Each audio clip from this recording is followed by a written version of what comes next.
Hello students, मेरा नाम विशेष छतवानी है। मैं एक चार्टर्ड अकाउंटेंट रहा हूं और अभी असिस्टेंट प्रोफेसर हूं गवर्नमेंट कॉलेज में। इन दिनों में हमारी मैथ्स द फॉलोइंग सीरीज चल रही है और आज हम एक बहुत ही इंपॉर्टेंट टॉपिक कवर करेंगे, वो है इकोनॉमिक्स।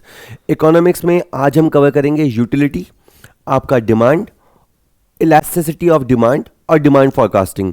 ये वाले क्वेश्चंस हम कवर करेंगे। बेसिकली ये आरपीएससी में भी है और यूपी टीजीटी में भी है। जो टीजीटी के इसके अलावा वाले टॉपिक हैं उसके लिए मैं एक अलग वीडियो बनाऊंगा। ये आपके दोनों एग्जाम्स के लिए बहुत ज़्यादा काम का है, या जिनके भी सिलेबस में ये चीज़ हो। ठीक है सर, चलिए शुरू कर लेते हैं without wasting time. Match the following, निम्नलिखित का मिलान कीजिए। कुल उपयोगिता अधिकतम तब होती है जब, ऑप्शन है सीमांत उपयोगिता घट रही होती है, सीमांत उपयोगिता ऋणात्मक हो जाती है, सीमांत उपयोगिता शून्य हो जाती है। तो आपने बहुत बार सुना होगा जब MU शून्य हो जाती है, मतलब हमें एक एक्स्ट्रा यूनिट कंज्यूम करने से उपयोगिता मिल जानी बंद हो जाती है, तो उस समय TU पीक पे होती है, मैक्सिमम होती है। यानी जब आपको एक एडिशनल कह लें कि आपको अतिरिक्त इकाई से मिलने वाली उपयोगिता शून्य हो जाती है, तो उस पॉइंट पे TU मैक्सिमम होती है। अंतिम इकाई से प्राप्त उपयोगिता को हम सीमांत उपयोगिता बोलते हैं। भाई कोई ये कह दे कि सर आप ये तो बताओ MU क्या होता है।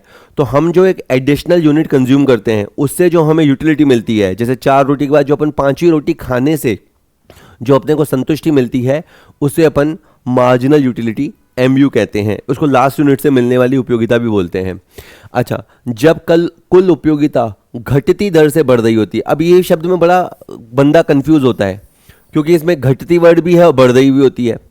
तो मतलब इसमें हो क्या रहा है, आप देखो, कुल उपयोगिता क्या है, बेसिकली बढ़ रही है, पर उस स्पीड से नहीं बढ़ रही। जैसे मान लीजिए कोई टीम है, स्कोर बना रही है, पहले वो 12 की रन रेट से खेल रही थी, 12-14, और एकदम से एक ओवर में मान लो वो 6 रन बनाती है, तो क्या होगा, स्कोर तो बढ़ेगा लेकिन धीमी गति से बढ़ेगा।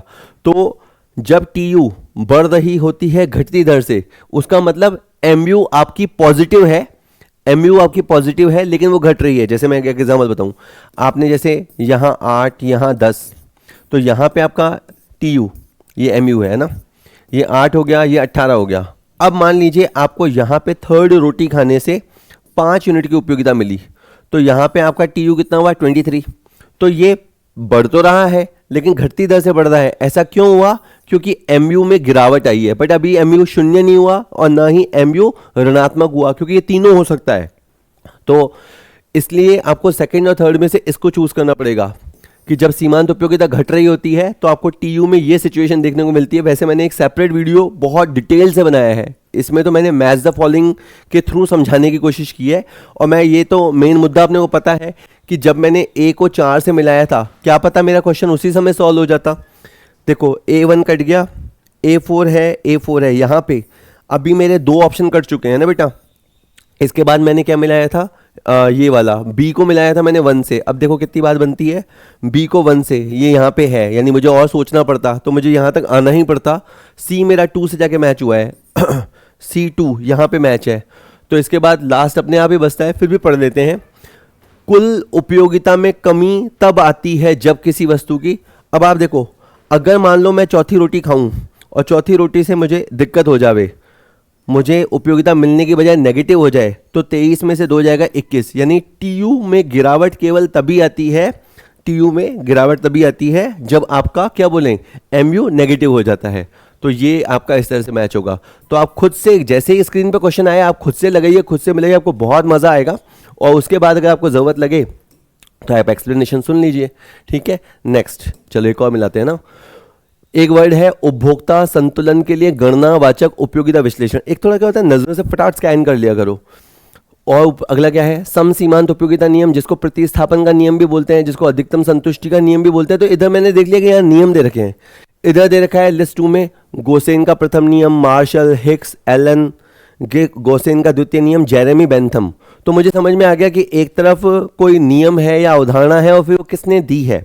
तो मुझे पता है कि उपयोगिता में 2 अप्रोच चलती है। एक ये मानते हैं कि उपयोगिता को मापा जा सकता है, उसको बोलते हैं गणनावाचक दृष्टिकोण, कार्डिनल यूटिलिटी एनालिसिस अप्रोच। ये मार्शल ने दी थी, अल्फ्रेड मार्शल ने। तो ये वाली जो अप्रोच है ये अल्फ्रेड मार्शल ने दी थी। अब मुझे मान लो इतने बड़े क्वेश्चन में केवल ये आता तो मेरा काम होता क्या, फर्स्ट बी के साथ कनेक्ट हुआ, यहाँ पे B5 है, यहाँ पे देखो सब में है ना B1 दे रखा है, तो अभी B, C और D रेस में है, जैसे ना होता है ना प्ले ऑफ की रेस, तो ये तो अभी सब लोग रेस में है। अच्छा, सम सीमांत उपयोगिता नियम तो आपको पता है, इसमें एक नियम अभी नीचे और ना ये भी आ रहा है, हासमान सीमांत उपयोगिता नियम, law of diminishing marginal utility. ये जो हम कहते हैं ना कि हम अगर एक ही यूनिट को लगातार कंज्यूम करते जाएं तो उससे मिलने वाली उपयोगिता कम होती जाती है, वाकई में ऐसा होता भी है। रोटी हम खाते जाते हैं तो फिर हमारा पेट भरता जाता है और मिलने वाली एमयू कम होती जाती है। ये किसने दिया था, ये सबसे पहले गोसेन ने दिया था, इसे अपन गोसेन का प्रथम नियम बोलते हैं। तो ये आपका गोसेन का प्रथम नियम है। तो आपका जो कनेक्शन बैठा श्योर शॉर्ट वो बैठा 3 का A के साथ। फिर उसके बाद जब ये हो गया कि भाई एडिशनल यूनिट से मिलने वाली एमयू कम होती जाती है, तो फिर क्या होता है, कंज्यूमर अपना पैसा इस तरह से खर्च करता है, वो फिर उस चीज़ को खाना बंद कर देगा, रोटी की जगह चावल ले लेगा, कोई और चीज़ ले लेगा। इस तरह से वो चीज़ों को प्रतिस्थापित करेगा कि उसे अधिकतम संतुष्टि मिले या उसे अपने द्वारा छोड़े जाने वाले रुपए के बराबर उपयोगिता मिले। सम सीमांत, सम मतलब समान, समान सीमांत उपयोगिता, ये गोसेन का द्वितीय नियम है। तो ये आपका फिर गोसेन का द्वितीय नियम है। तो आपका जो 2 है वो डी से कनेक्ट हुआ। इतने में तो आपका क्वेश्चन सॉल्व हो जाएगा होपफुली। फिर भी अपन और पढ़ते हैं। क्रमवाचक उपयोगिता विश्लेषण, जैसे शुरू में मैंने क्या बोला कि गणनावाचक विश्लेषण अल्फ्रेड मार्शल ने दिया कि भाई उपयोगिता को मापा जा सकता है।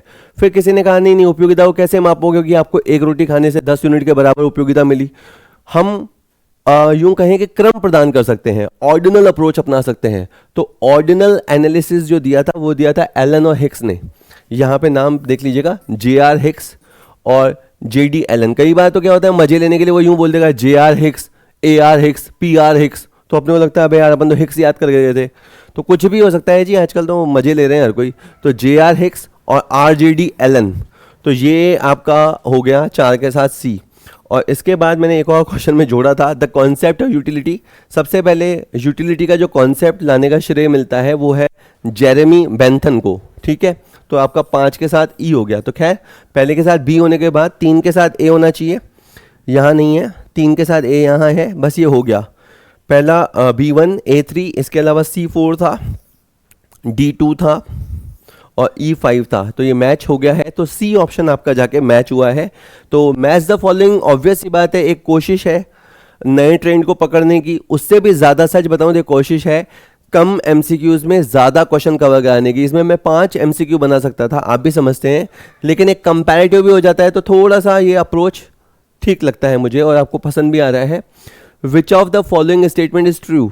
अब आपको 3 स्टेटमेंट लिखे हुए हैं, आपको ट्रू पहचानना है। पहला क्या लिखा है, जब कुल उपयोगिता अधिकतम होती है वहां पे सीमांत उपयोगिता 0 होती है। बिल्कुल सही बात है। आप MUTU का चार्ट देख लीजिएगा जो बनाया हुआ है, तो आप वाकई में देखोगे जहां पे MU 0 हो जाती है उस समय TU अपने मैक्सिमम पॉइंट पे होती है, और ये बात बिल्कुल सही है। मैंने इसके आगे लिखा ट्रू। आगे लिखा है जब कुल उपयोगिता घटती है तो सीमांत उपयोगिता स्थिर रहती है। नहीं, जब कुल उपयोगिता घटती है, घटती, TU केवल तभी घटती है, TU केवल तभी घटती है जब आपकी MU नेगेटिव में होती है।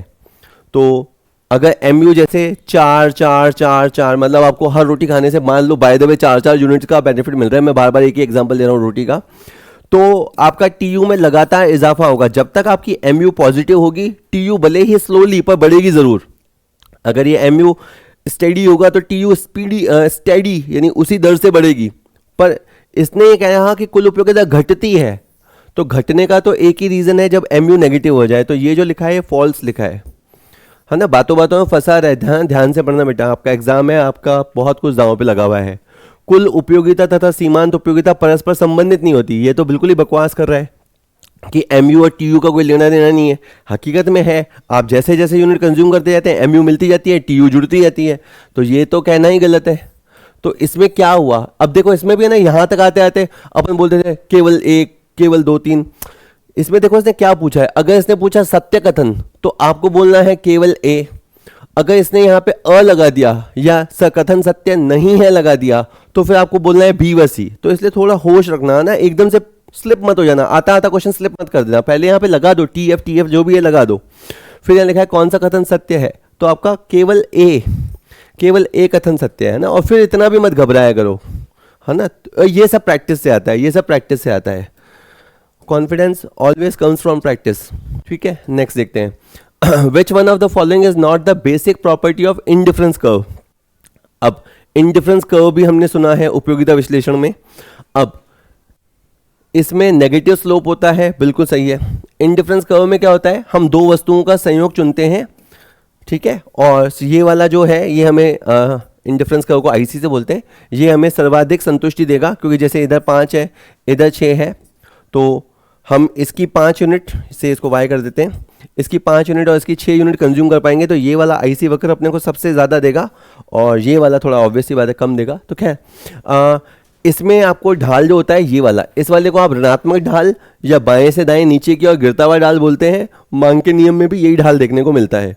अच्छा, तो ये वाला तो ट्रू है। इसके बाद है indifference curve of two imperfect substitutes are concave to the point of origin. नहीं, ये जो है ना, ये जो है, ठीक है, थोड़ा साइंस मेरा भी कमज़ोर है, लेकिन इस वाले को कॉन्वेक्स बोलते हैं। अब जैसे मैंने खुद ने इसको याद कर रखा है कि मेरे अंदर एक्स फैक्टर है, मान लो कहानी है जी, अपनी तारीफ करने में क्या ही जाता है, तो मैंने जैसे इसमें याद कर रखा है मेरे अंदर एक्स फैक्टर है, तो एक्स आना चाहिए, कॉन्वेक्स, है ना, हिंदी में उत्तल, ठीक है, तो इसलिए इंग्लिश में देख लेना, है ना, ठीक है। तो ये जो लिखा हुआ है ये फॉल्स लिखा हुआ है। ये जो होते हैं ये कर्व यूं नहीं होते, ये कर्व यूं नहीं होते, ये कर्व यूं होते हैं हमेशा। तो ये जो लिखा हुआ है कॉन्वेक्स वर्ड होता तो सही होता, तो ये वाला फॉल्स हो गया, सेकंड वाला, है ना। मैं एक बार फिर लिख देता हूँ यहाँ पे। नेक्स्ट है the indifference curve do not intersect nor are they tangent to one another. बिल्कुल सही बात है, इनडिफरेंस कर्व जो होता है वो अलग अलग कॉम्बिनेशन बताते हैं, तो ये कभी भी एक दूसरे को टच नहीं करते हैं, ये कभी भी एक दूसरे को टच नहीं करते हैं। उसके पीछे फिर टेक्निकल रीजंस हैं, अभी मैं उस पर नहीं जाऊँगा। ये ट्रू है, क्योंकि अगर आप ये कहते हो कि यहाँ पे आपको 4 यूनिट कंज्यूम कर सकते हो, तो ये वाला जो होगा वो हायर ही बताएगा। Upper indifference curve indicate a higher level of satisfaction. बिल्कुल सही बात है, जितना ऊंचा अनअधिमान कर्व या तटस्थता वक्र या उदासीनता वक्र होगा, जितना ज़्यादा वक्र होगा, अगर आपको कहीं ना कोई चूज करो तो आप IC1, IC2, IC3 में से आप IC3 का चयन करेंगे, अगर आपकी बजट लाइन अलाउ करती है, अगर आपकी पॉकेट अलाउ करती है तो बाकी सारे ट्रू हैं। मेरे को मेरा फॉल्स मिल गया कि ये वाला गुण नहीं है, केवल एक कॉन्वेक्स कॉन्केव के चक्कर में वो स्टेटमेंट फॉल्स हो गया, ठीक है। स्टूडेंट, एक बहुत ही इंपॉर्टेंट अनाउंसमेंट है। आप में से बहुत सारे student school lecturer, college lecturer, UP TGT, UP PGT, LT grade commerce, UK SSSC assistant accountant और भी कॉमर्स के बहुत सारे एग्जामों की तैयारी कर रहे हो। आप बहुत मेहनत कर रहे हो, लेकिन एक चीज़ है जो कुछ स्टूडेंट्स को रोक रही है, और वो है बजट। आप में से बहुत सारे स्टूडेंट हमारा full video course MCQ question bank sample paper series purchase करना चाहते हैं, लेकिन कई बार 500 रुपये देना या 1000 रुपये देना या 2500 रुपये देना उनको मुश्किल लगता है। कॉमर्स पॉइंट अब उसका सॉल्यूशन लेके आया है। हमने लॉन्च किया है हमारा नया इंस्टॉलमेंट सिस्टम। इसमें आप मात्र 100 रुपये देकर किसी भी कोर्स में एनरोल हो सकते हैं, और 100 रुपये में आप हमारा फुल कोर्स एक्सेस कर सकते हैं। आप हमारे सारे वीडियो, सारे थ्योरी नोट्स, सारे MCQ क्वेश्चन बैंक, सारे सैम्पल टेस्ट, मतलब उस कोर्स में जितना कंटेंट है वो आप 1 महीने तक एक्सप्लोर कर सकते हैं मात्र 100 रुपये देकर। कोई हिडन चार्जेस नहीं है, कोई डेमो लेक्चर्स का लफड़ा नहीं है, आप पूरा का पूरा कोर्सेज एक्सेस कर पाएंगे। तो अब आप कॉमर्स पॉइंट ऐप, हमारा जो ऐप है उसे डाउनलोड कीजिए और अपनी तैयारी शुरू कीजिए, वो भी मात्र 100 रुपये में। जब आप हमारे ऐप पे जाएंगे, मैं आपको बता रहा हूँ कैसे होगा। आपको जो कोर्स लेना है आप उस पर जाइए। फॉर एग्जांपल आपको ये असिस्टेंट प्रोफेसर या कॉलेज लेक्चरर वाला कोर्स है वो लेना है, ठीक है। आपने इस पर क्लिक किया, ठीक है, सिंपली क्लिक हो गया। क्लिक होने के बाद इसका प्राइस आ गया। जैसे इसका प्राइस वैसे 999 रुपये है, पर 10 रुपये प्लेटफॉर्म चार्जेस है, 1009 रुपीज़ का कोर्स है। ये हमारा MCQ क्वेश्चन बैंक है, ठीक है। अब आपको पहले कंटेंट क्या है, वैसे कंटेंट आपको ऊपर ऊपर से देखने को मिलता है कि भाई इसके अंदर पेपर 1 है जिसमें 308 वीडियो हैं, 289 फाइल्स हैं, पेपर 2 है, इसमें 204 वीडियो हैं, 328 फाइल्स हैं, लेकिन बच्चे को पता नहीं चलता कि वीडियो क्या है, उनकी क्वालिटी कैसे है। अगर हमने किसी लेक्चर को अनलॉक कर रखा है तो बच्चा देख पाएगा, पर कई बार 1 या 2 लेक्चर से भी उसको क्वालिटी का आइडिया नहीं होता कि किस तरह के MCQ हैं। तो अब उसका सोल्यूशन ये है कि आप सिंपली इसके नीचे जाइए, वहाँ पे आप पूरा कोर्स लेना चाहें तो ले सकते हैं, और अगर आप इंस्टॉलमेंट ले देना चाहें जो कि मात्र 100 रुपये से स्टार्ट है, तो वहाँ पे आप पे इन इंस्टॉलमेंट पे क्लिक कीजिए।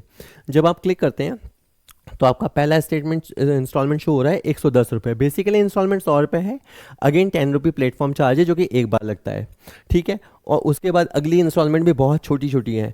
तो इस तरह से 5 महीने में, फॉर एग्जांपल इसकी 5 इंस्टॉलमेंट है, तो आप 5 महीने में इसे परचेज़ कर लेंगे। हमारे हर कोर्स की वैलिडिटी मिनिमम 1 साल तो है ही है, और वो सब पे लिखी हुई होती है, तो आप आराम से इसे जाके परचेज़ कर सकते हैं। तो बहुत ही सेफ तरीका कोशिश की है हमने, ताकि एक बच्चे में जो हेजिटेशन होता है ऐसा कोर्स में क्या मिलेगा क्या नहीं मिलेगा। 100 रुपया एक बहुत ही नॉमिनल अमाउंट होता है, उससे आप शुरू कर सकते हैं। अगर आपको कंटिन्यू करना है तो आप बने रहिए, इसमें ऑटो डेबिट सिस्टम भी नहीं होता। आप पे करेंगे तो पे होगा, नहीं पे करेंगे तो ऑटोमेटिक भी नहीं कटता, ठीक है। तो ये पूरा आपके ऊपर है कि 1 महीने के बाद आप कंटिन्यू रखना चाहते हो या कंटिन्यू नहीं रखना चाहते हो। चलिए अब लेक्चर स्टार्ट करते हैं, ठीक है। इसके बाद आप देखिएगा, कुल उपयोगिता वक्र हमेशा बढ़ता है, सुनने में सही लगता है। अब आपको कोई बात लगे ना कि यार ये क्या होगा, इसका हमेशा बढ़ता ही तो है यार, कि अपन खाते जाते हैं TU बढ़ता जाता है, हमेशा बढ़ता है। इसको थोड़ा मैंने सोचा है, बाद में देखते हैं इसको।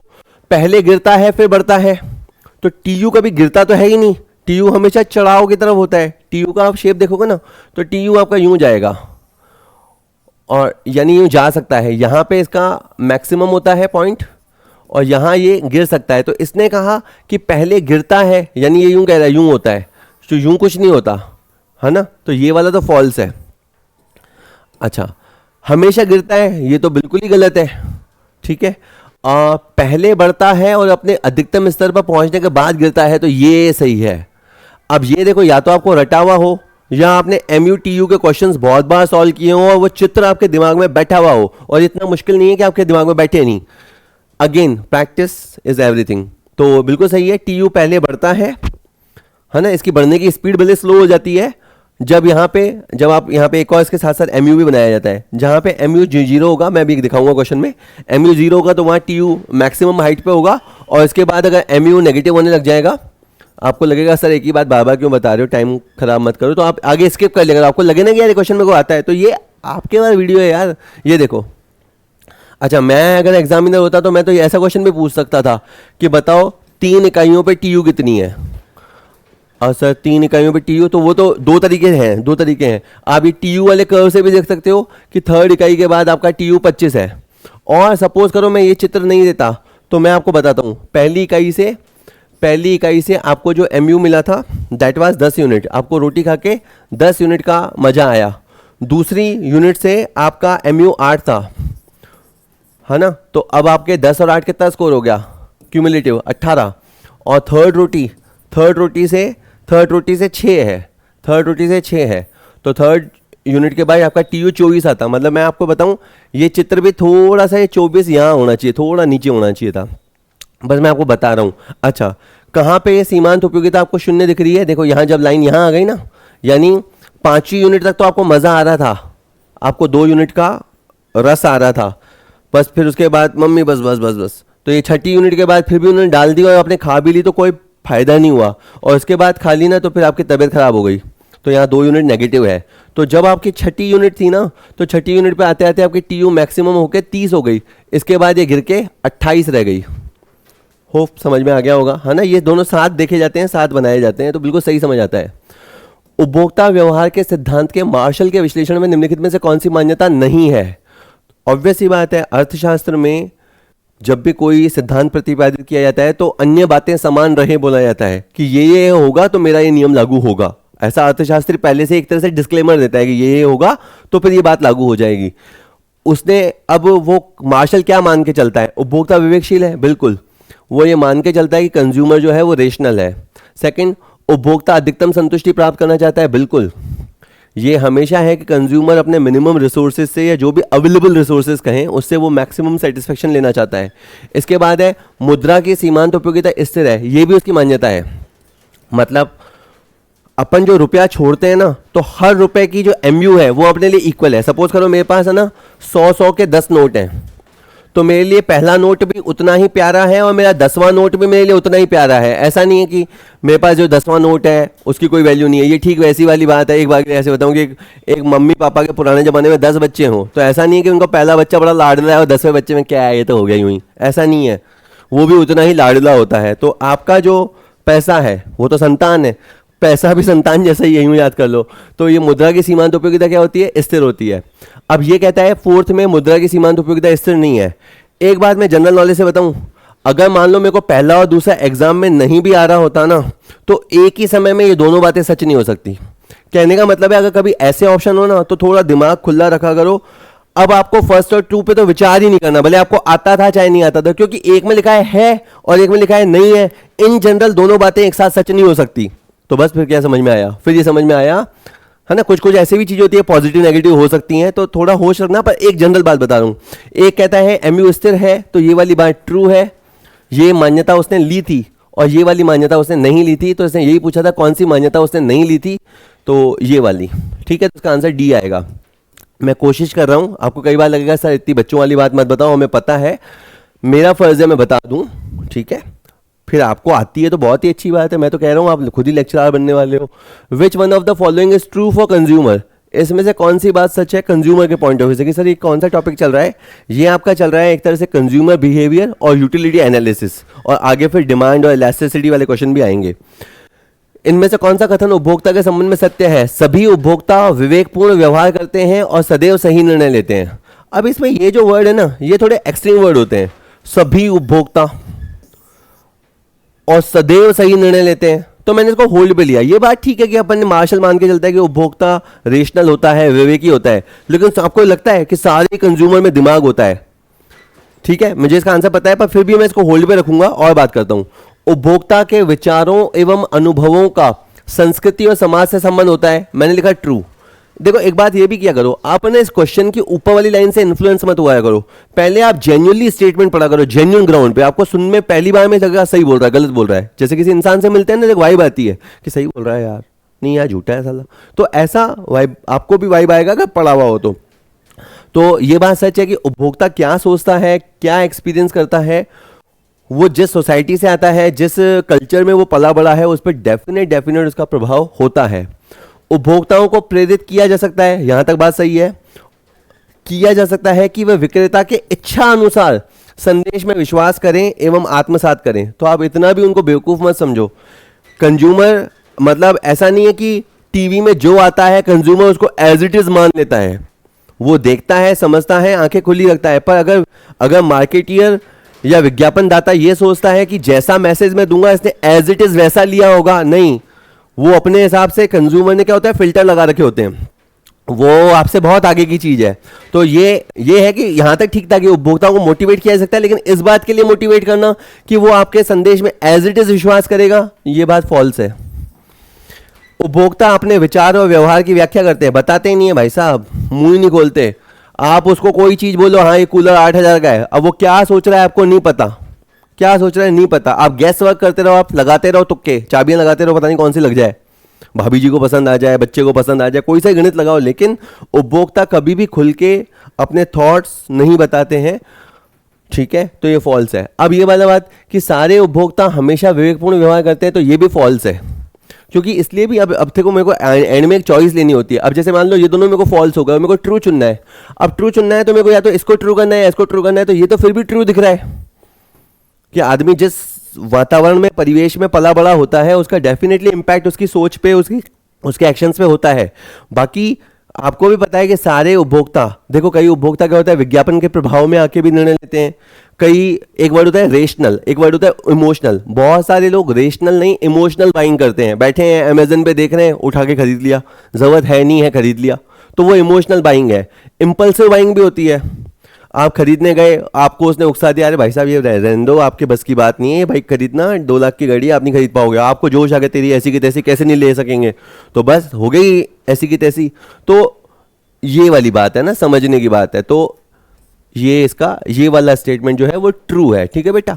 चलिए नेक्स्ट, एक उपभोक्ता संतुलन में तब पहुंचता है जब, अब जनरली संतुलन वर्ड का क्या मतलब है, इक्विलिब्रियम कब है, जहां आपको मैक्सिमम मिले। अगर आप प्रोडक्शन कर रहे हो तो मैक्सिमम प्रोडक्शन हासिल हो जाए, अगर आप कंजम्पशन कर रहे हो तो आपको मैक्सिमम सेटिस्फैक्शन मिल जाए, ठीक है, तो वहां पे आप संतुलित हो जाते हो, फिर आपको कुछ करना धरना शेष नहीं रह जाता। एक उपभोक्ता संतुलन में तब पहुंचता है जब एमयू कीमत के बराबर हो, जब एमयू कीमत से ज्यादा हो, जब एमयू कीमत से कम हो। तो आप सोचिए, जब तक आपको, जब आप रुपया दे रहे हो और आपको मिलने वाली एमयू ज्यादा है, जैसे आप यूं समझो कि आप 20 रुपए दे रहे हो, आपको 50 का मजा मिल रहा है, 20 रुपए देके 50 का मजा मिल रहा है, तो आप लेते रहोगे। मान लेते एक आम की पेटी मात्र 400 रुपये में मिल रही है, तो आप जो दे रहे हो उससे जो मिल रहा है वो ज़्यादा है, तो आप लेते रहोगे। लेकिन फिर एक लेवल पे आपको लगेगा यार बस ने यार खूब ले लिया आम, अब रखूंगा तो ख़राब हो जाएंगे, तो आप वहाँ पे आके बाइंग स्टॉप कर दोगे। कहने का मेरा मतलब है आप तब तक खरीदी करते रहोगे जब तक ये ज़्यादा होगा। तो यहाँ पे भी आप संतुलित नहीं हो रहे हो। संतुलित होने में के बाद आदमी ना वो कुछ करना बंद कर देता है। अच्छा, अगर आपकी एमयू यूं चल रही है तो आप क्यों ही लोगे, मतलब आपको मज़ा ही नहीं आ रहा, आपको उस वस्तु से मज़ा ही नहीं आ रहा, तो फिर आप क्यों करोगे। तो ये होता क्या है, वो संतुलित तब होता है जहाँ पे वस्तु से प्राप्त उपयोगिता उसके लिए दी जा रही कीमत से उत्पन्न त्याग के बराबर है। ये सीमांत उपयोगिता मिलती है और रुपया हम जो प्राइस हम चुकाते हैं उसमें रुपया हम त्याग करते हैं, तो ये जहाँ बराबर होते हैं वहाँ आके अपन कहें सेटिस्फाई हो जाते हैं और वहाँ अपन अपना इक्विलिब्रियम हासिल कर लेते हैं, ठीक है। तो इसका आंसर ए होगा। नेक्स्ट, ये सारा पढ़ लेना ना कहानी। एक बजट रेखा का ढाल क्या होता है, तो देखिए बेसिकली क्या होता है, जैसे आप यूं समझिए कि एक स्टेज ऐसी है कि ये है, किस तरीके क्या है, जैसे आप इसकी 8 यूनिट और इसकी 2 यूनिट खरीद सकते हो। आपके पास जो पैसे हैं इस तरह का प्राइस है, समझ लो, मैं वो इतना कैलकुलेटेड नहीं बना रहा, मैं बना रहा हूँ कि आप इसकी 8 यूनिट और इसकी 2 खरीद लो, या फिर ऐसा कर लो कि इसको थोड़ा कम खरीदो और इसको थोड़ा ज़्यादा खरीद लो। यहाँ पे आप पता है क्या हुआ, यहाँ पे क्या हुआ, इस मूवमेंट को समझो। यहाँ आपने 3 यूनिट्स को त्यागा है इसकी 4 यूनिट्स को पाने के लिए, इसकी 4 यूनिट्स को हासिल करने के लिए आपने 3 यूनिट्स का त्याग किया है। समझ में आ रहा है। और देखो यहाँ पे कर लेते हैं ये तो, और यहाँ कर लेते हो। अब आप इसको मिलाओ, इसमें आपने क्या किया है, अगेन आपने 2 यूनिट्स का त्याग किया है इसकी 2 यूनिट्स को पाने के लिए। तो ये इसके बाद इसको अगर आप यूं लाइन से मिलाओगे, है ना, ये आपकी बजट लाइन बोलेगी, ये बजट लाइन है।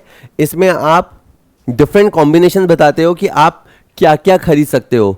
तो एक बजट रेखा का ढाल क्या होता है, दोनों वस्तुओं का संतुष्टि स्तर, उपभोक्ता की आय का स्तर, विचाराधीन दोनों वस्तुओं का कीमत अनुपात, है ना। एक तरह से प्राइस रेशो बताता है, पर मेरे लिए प्राइस रेशो का मतलब यह है कि एक यूनिट को हासिल करने के लिए मैं यहाँ कितनी यूनिट्स छोड़ने वाला हूँ। तो ये आपको ये याद करना है, जो आप यूनिट्स कंसीडर कर रहे हो उन दोनों वस्तुओं का the price ratio of both the commodities under the consideration, ये आपको बजट लाइन से मिलता है। बजट लाइन का मतलब ये कि आपकी जेब में जो पैसे हैं उससे आप जैसे 8 किलो आम 2 किलो संतरे खरीद सकते हो, 5 किलो आम 6 किलो संतरे खरीद सकते हो, 3 किलो आम या 8 किलो संतरे खरीद सकते हो, ये वाली बात है, ठीक है। अपन सोचते ही नहीं होंगे, अपन तो धड़ाधड़ खरीद लेते हैं, लेकिन मनी मन कहीं ना कहीं अपने अंदर जो इनर सॉफ्टवेयर है वो एक काम कर देता है ना। जैसे आपको मैं बताऊं, इसमें क्यू बिंदु क्या बताता है, क्यू बिंदु बताता है कि आप अपने अवेलेबल रिसोर्सेज में वाई की 3 यूनिट और एक्स की 4 यूनिट खरीद सकते हो, या टी बिंदु बताता है कि आप वाई की 1 यूनिट और इसकी 8 यूनिट खरीद सकते हो। और अब आ रहा है बहुत ही टफ क्वेश्चन, सर इतने टफ आएंगे क्या, आ जाए भाई साहब, कुछ भी हो सकता है। उस परिस्थिति में जब 2 वस्तुओं की दी हुई कीमतों और उपभोक्ता की दी गई सीमित आमदनी के साथ हो तो क्रम सूचक ऑर्डिनल अप्रोच के माध्यम से स्पष्ट किए जाने वाले उपभोक्ता संतुलन की दशा में निम्नलिखित सूचना अपेक्षित है। अब इन्होंने ना 4 इंफॉर्मेशन दी है, 4 इन्फॉर्मेशन दी है और आपको क्या करना है, विकल्प का चुनाव करके सूचना को सही अनुक्रम में व्यवस्थित करना है। कि सर ये क्या कह रखा है, कुल मिला के अपन जो क्रमवाचक दृष्टिकोण अपनाते हैं ना, उसमें अपन कौन कौन से स्टेप लेते हैं वो लिखे हुए हैं। सबसे पहले हम प्राइस लाइन या जिसको बजट लाइन बोलते हैं वो ड्रॉ करते हैं, सुन लेते हैं कि नहीं। सबसे पहले हम इंडिफरेंस मैप क्रिएट करते हैं कि सबसे पहले अपन point of tangency between IC and budget line, सबसे पहले हम उस बिंदु पे मिलाते हैं, उसका करते हैं। या equality of the slopes of indifference curve and budget line, अपन क्या करते हैं। तो देखिए सही बात तो यह है कि पहले अपन डिफरेंट कॉम्बिनेशंस बनाते हैं आईसी का, कि हम अपने अवेलेबल रिसोर्सेज में क्या क्या खरीद सकते हैं। हमारी कोशिश इसको हासिल करने की होती है। तो सबसे पहले अपन ये जो है ये इंडिफरेंस कर्व को दिखाने वाला मैप है, सबसे पहले हम ये बनाते हैं। उसके बाद हमारी जेब में जो पैसे हैं, है ना, हम तो खूब चाह रहे हैं कि इसको हासिल करना, लेकिन कई बार ये अपनी पहुंच से बाहर होता है। तो अपन फिर एक बजट लाइन ड्रॉ करते हैं, ठीक है, कि हम क्या क्या खरीद सकते हैं। तो इसके बाद आपका ये बजट लाइन आएगा। तो ये बी क्यों लिखा, अच्छा क्रम था। सबसे पहले मैंने इंडिफरेंस का मैप बनाया, उसके बाद मैं प्राइस लाइन ड्रॉ करूंगा, उसके बाद मैं इनको इक्वेट करने की कोशिश करूंगा, है ना, इनको बराबर करने की कोशिश करूंगा कि कैसे खरीद सकता हूं मैं, कितने रुपए में क्या खरीद सकता हूं। तो मैं ना स्लोप को, यानी ये जो आईसी कर्व है और ये जो बजट लाइन है, इनको इक्वल करने की कोशिश करूंगा। ये मेरा डी होगा। और इसके बाद यहाँ पता लगा, यहाँ पे यहाँ आया मान लीजिए, तो ये है पॉइंट ऑफ टेंजेंसी, ये है पॉइंट ऑफ टेंजेंसी, ये है आपका इक्विलिब्रियम पॉइंट, जहाँ पे आपको पता लगेगा कि मैं y की इतनी और x की इतनी यूनिट खरीद सकूंगा। तो इसके बाद आपका पॉइंट ऑफ टेंजेंसी लास्ट में आया। तो BADC अब सुना हुआ रहेगा ना, तो ऐसा क्वेश्चन ठोक दोगे फटाफट। तो इसीलिए है कि भाई एक तो होता है कि आप अफ्रेश एग्जाम में जाओ और क्वेश्चन आए और दिमाग लगाओ, टाइम लगेगा। आपका बाय द वे क्वेश्चन देखा हुआ है सेम छप गया तो फिर फटाफट हो जाएगा। तो वही वाली बात है, प्रैक्टिस प्रैक्टिस प्रैक्टिस, और कुछ नहीं है जी। बी आंसर है। अब एक बार ये देख लीजिए, ये वाला, ये जो है ये आईसीज है, ये आपकी बजट लाइन है। आप हासिल तो ये करना चाहते हो पर ये नहीं हो पाएगा। ई फॉर इक्विलिब्रियम है ना। आप यहाँ पे y की इतनी और x की, एक सेकेंड, आप y की इतनी और x की इतनी इकाइयाँ इस बिंदु पे खरीद पाओगे। ये है पॉइंट ऑफ कंज्यूमर्स इक्विलिब्रियम, ये है इंडिफरेंस कर्व मैक्सिमम वाला जो आप पाना चाहते हो, ठीक है। चलिए अब एक लड्डू क्वेश्चन देखते हैं। मांग का नियम कहता है कि अन्य बातें समान रहने पर, अब मैं ऑप्शंस पढ़ूँ ना, पहले मेरे दिमाग में होना चाहिए मांग का नियम क्या कहता है। मांग का नियम जनरली कहता है कि जो कीमतें होती हैं और जो वस्तु की मांगे जाने वाली मात्रा होती है उसमें विपरीत संबंध होता है। मतलब क्या, कि अगर कीमतें ऊपर जाएंगी तो जो क्वांटिटी डिमांडेड है वो इन जनरल घटेगी। एक्सेप्शंस होते हैं, अपवाद होते हैं, एक बात है, लेकिन जनरली ये नियम ये कहता है क्या, कि वस्तु की कीमत तथा मांग के मध्य सदैव सीधा संबंध होता है। सीधा संबंध मतलब तू भी उठ मैं भी उठूंगा, भाव बढ़ेगा मैं ज्यादा खरीदूंगा, ऐसा थोड़ा होता है। वस्तु की कीमत तथा मांग के मध्य सदैव विपरीत संबंध होता है। बिल्कुल बिल्कुल ये सदैव लिखा हुआ है, लेकिन मांग के नियम में तो यही लिखा हुआ है कि हाँ ऐसा होगा। फिर एक अलग बात है, अच्छा मांग का नियम कोई वस्तु की मांग और इच्छा के मध्य संबंध को बताता है, या ये कहना कि नहीं वस्तु की मांग और वस्तु की कीमत के बीच में कोई लेना देना ही नहीं है। नहीं क्यों लेना देना नहीं है, यही देखा गया है। उसके फिर रीजन होते हैं कि मांग के नियम क्यों लागू होता है। यही देखा गया है कि जैसा प्राइस होगा, मांगी जाने वाली मात्रा की जो दिशा होगी वो विपरीत होगी। विपरीत संबंध होता है। There is always an inverse relationship between price and demand, demand कह लो या क्वांटिटी डिमांडेड, बिल्कुल सही अगर वर्ड पकड़ो, प्राइस एंड क्वांटिटी डिमांडेड के बीच में रिवर्स रिलेशन होता है। नेक्स्ट, किसी वस्तु के, अच्छा मैच द फॉलोइंग, किसी वस्तु के लिए उसकी मांग पर आय प्रभाव। अब आय प्रभाव क्या होता है, बहुत सिंपल है। देखो, एक होता है कीमत प्रभाव, एक होता है आपका मांग प्रभाव, और एक आपका वो आड़ा तिरछा वाला प्रभाव होता है, ठीक है, क्रॉस वाला। अब अपन बात करते हैं मांग प्रभाव, आय प्रभाव क्या होता है। देखो बहुत सिंपल सेंस ये है कि अगर मेरी इनकम बढ़ेगी, सपोज करो पहले मैं 20,000 कमाता था, बॉस खुश हो गया मेरे काम से, उसने मेरी तनख्वाह 30,000 कर दी, तो यहां बच्चा ये सोचता है कि अब हम ज्यादा कमा रहे हैं तो हम ज्यादा खाएंगे। ज्यादा खाएंगे सुनने में सही लगता है, लेकिन हकीकत बात है कि मैं घटिया वस्तु खाना बंद कर दूंगा।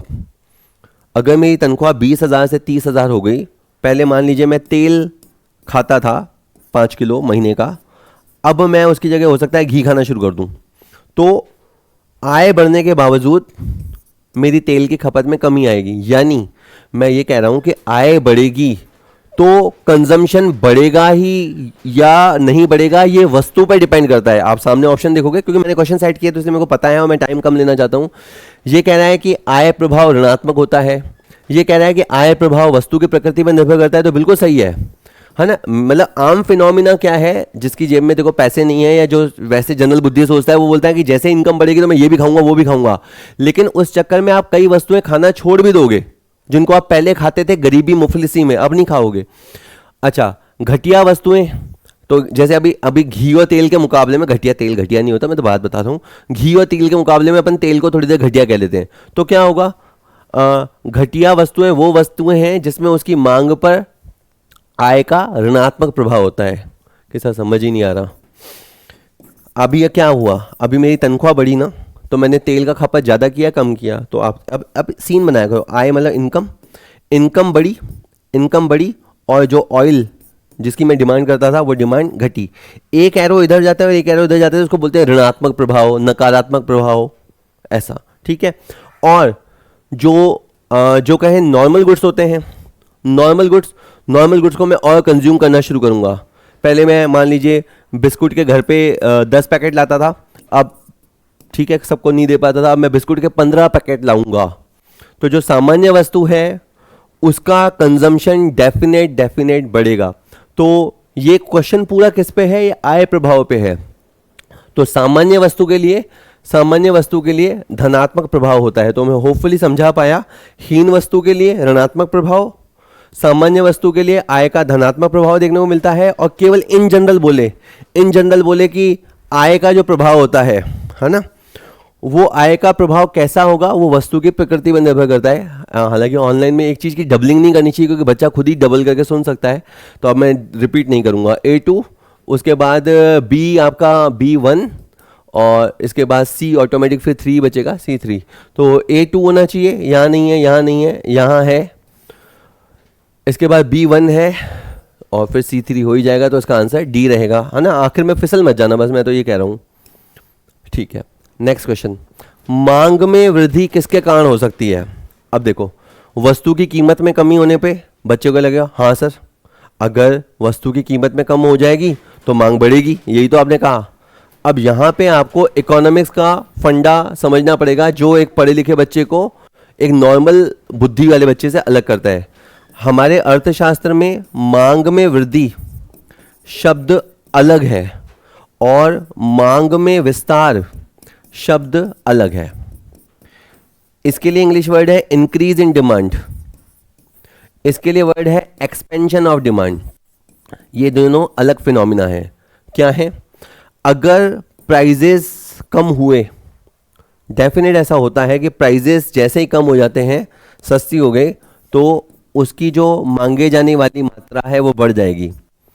लेकिन ये जो हुआ, ये जो डिमांड की जगह मैं वर्ड यूज कर रहा हूँ क्वांटिटी डिमांडेड बढ़ा है, ये प्राइस की वजह से बढ़ा है, तो ये मांग में विस्तार का मामला है, ये मांग में विस्तार का मामला है। और समझो प्राइस पहले भी 10 रुपए था, प्राइस अभी भी 10 रुपए है, और आपको डिमांड बढ़ी हुई दिखे, तो इसको बोलते हैं इंक्रीज इन डिमांड। मतलब प्राइस वही है, मैं पहले भी मान लो 100 रुपये चार्ज कर रहा था, मैं अभी भी 100 रुपये चार्ज कर रहा हूँ, पर अचानक मेरे कोर्सेज के सेल बढ़ गए, इससे अपन कहते हैं इंक्रीज इन डिमांड। तो अब इसने क्या बोला, मांग में वृद्धि। तो पहले बेसिकली क्वेश्चन किस चीज का है, इस चीज का। तो मांग में वृद्धि के लिए सही परिभाषा क्या है कि कीमतें वही रहते हुए अन्य कारणों से मांगी जाने वाली मात्रा बढ़े। तो इसमें इसने बोला मांग में वृद्धि किस कारण हो सकती है, इस वजह से नहीं हो सकती, क्योंकि ये अगर आप लगा दोगे तो एक तरह से आपने मांग में विस्तार का आंसर दे दिया।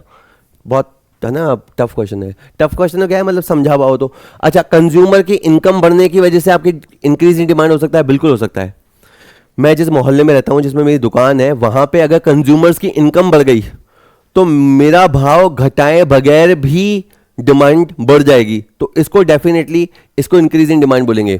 या प्रतिस्थापन वस्तु की कीमत में वृद्धि, ऐसा होने पे भी डिमांड बढ़ जाएगी। मान लीजिए 2 चीजें हैं, एक होती है छाछ होती है और एक होती है लस्सी होती है, दोनों गर्मी में ली जाती है, छाछ और लस्सी, ठीक है, और मान लेते हैं कि ये दोनों एक दूसरे की सब्स्टिट्यूट हैं। अब मैं छाछ 10 रुपए की बेचता हूँ और लस्सी 20 रुपए की बिकती है। अब क्या हुआ कि लस्सी का प्राइस बढ़ गया, ये 25 हो गया, तो अब क्या होगा, लस्सी पीने वाले छाछ पीने लग जाएंगे, ऐसा अधिकतर देखने को मिलेगा। तो अब क्या हुआ, ऐसा नहीं है, मतलब छाछ पहले भी मैं 10 का पैकेट बेचता था, मैं अभी भी ये 10 रुपए का पैकेट ही बेच रहा हूं। इसके प्राइजेस सेम होते हुए भी इसकी डिमांड बढ़ गई ड्यू टू दिस। तो यस, कुल मिलाकर 100 की सीधी बात यह है, प्राइस के अलावा अन्य फैक्टर की वजह से जब क्वांटिटी डिमांडेड बढ़ जाता है तो उसे इंक्रीज इन डिमांड बोलते हैं। तो उसका सही आंसर ये है। एकदम से इम्पल्सिव मत कर देना, शब्दों का बड़ा खेल होता है। यहाँ पे वर्ड साफ है, इंक्रीज इन डिमांड। इको के अंदर, इकोनॉमिक्स के अंदर increase in demand and expansion in demand are the different things. और वो है कि ट्रिगर पॉइंट क्या है। अगर प्राइस की वजह से चीजें ट्रिगर हो रही है तो वो एक्सपेंशन का मामला है, एक्सपेंशन या कॉन्ट्रैक्शन का मामला, विस्तार या संकुचन। और प्राइस के अलावा और कोई ट्रिगर काम कर रहा है ना। कोई भी आंसर, इंसान कुछ भी करता है तो कोई ना कोई ट्रिगर होता है उसके पीछे। डैश डैश इज और are the type of related commodities, complementary, substitutes, complementary and substitutes, complementary और सब्स्टिट्यूट्स। ओके, देखिए कुछ वस्तुएं ऐसी होती हैं जो संबंधित होती हैं, जैसे चाय और कॉफ़ी कहीं ना कहीं संबंधित है और ये सब्स्टिट्यूट गुड्स का एग्जाम्पल है। ठीक है, आदमी को तलब होती है तो या तो चाय ले लेता है या कॉफ़ी ले लेता है, तो ये एक दूसरे का काम करती हैं, तो ये सब्स्टिट्यूट गुड्स हैं। और जैसे कार पेट्रोल, मैं बार बार बस यही एग्जांपल लूँगा और बहुत सारे एग्जांपल हो सकते हैं। कार पेट्रोल जो है वो कॉम्प्लीमेंट्री गुड्स के या पूरक वस्तुओं के रूप में प्रयोग करते हैं, यानी ये वस्तुएं कहीं ना कहीं संबंधित है। लेकिन एक नमक और दवाई, नमक की मांग का और दवाई की मात्रा का आपस में कोई संबंध नहीं है। नमक चाहिए तो चाहिए, नहीं चाहिए नहीं चाहिए, दवाई चाहिए तो चाहिए, नहीं चाहिए नहीं चाहिए। आप नमक के लिए फिर कह सकते हो चाहिए चाहिए, लेकिन ये दोनों आपस में कनेक्टेड है, तो इन दोनों को संबंधित वस्तुएं कहते हैं। तो यानी आप समझिए, अच्छा सी और डी में क्या फर्क है। डी ये कहता है या तो ये वाली वस्तु संबंधित होती है या ये होती है। नहीं, ऐसा नहीं है, ये दोनों ही वस्तुएं संबंधित की कैटेगरी में आती हैं, क्योंकि ये अपना मांग पर आड़ा प्रभाव या तिरछा प्रभाव या तिर्यक प्रभाव, क्रॉस इंपैक्ट डालती हैं। तो आपको इसलिए क्लियर पता होना चाहिए, आगे इसके बहुत सारे क्वेश्चन आएंगे, तो ये दोनों ही वस्तुएं संबंधित वस्तुओं की कैटेगरी में आती हैं। ठीक है, next, the main factor affecting demands are, मांग को प्रभावित करने वाले प्रमुख तत्व हैं। वस्तु की उपयोगिता, बिल्कुल, अगर वस्तु उपयोगी है तो उसकी डिमांड होगी, वस्तु उपयोगी नहीं होगी तो उसकी डिमांड नहीं होगी। तो उपयोगिता का क्या मतलब है, उसके अंदर हमारा कोई आवश्यकता संतुष्ट करने की क्षमता होनी चाहिए। तो बिल्कुल डिमांड जो है इस चीज से प्रभावित होती है। इनकम के लेवल से भी डिमांड प्रभावित होती है, इनकम होगी तो डिमांड होगी।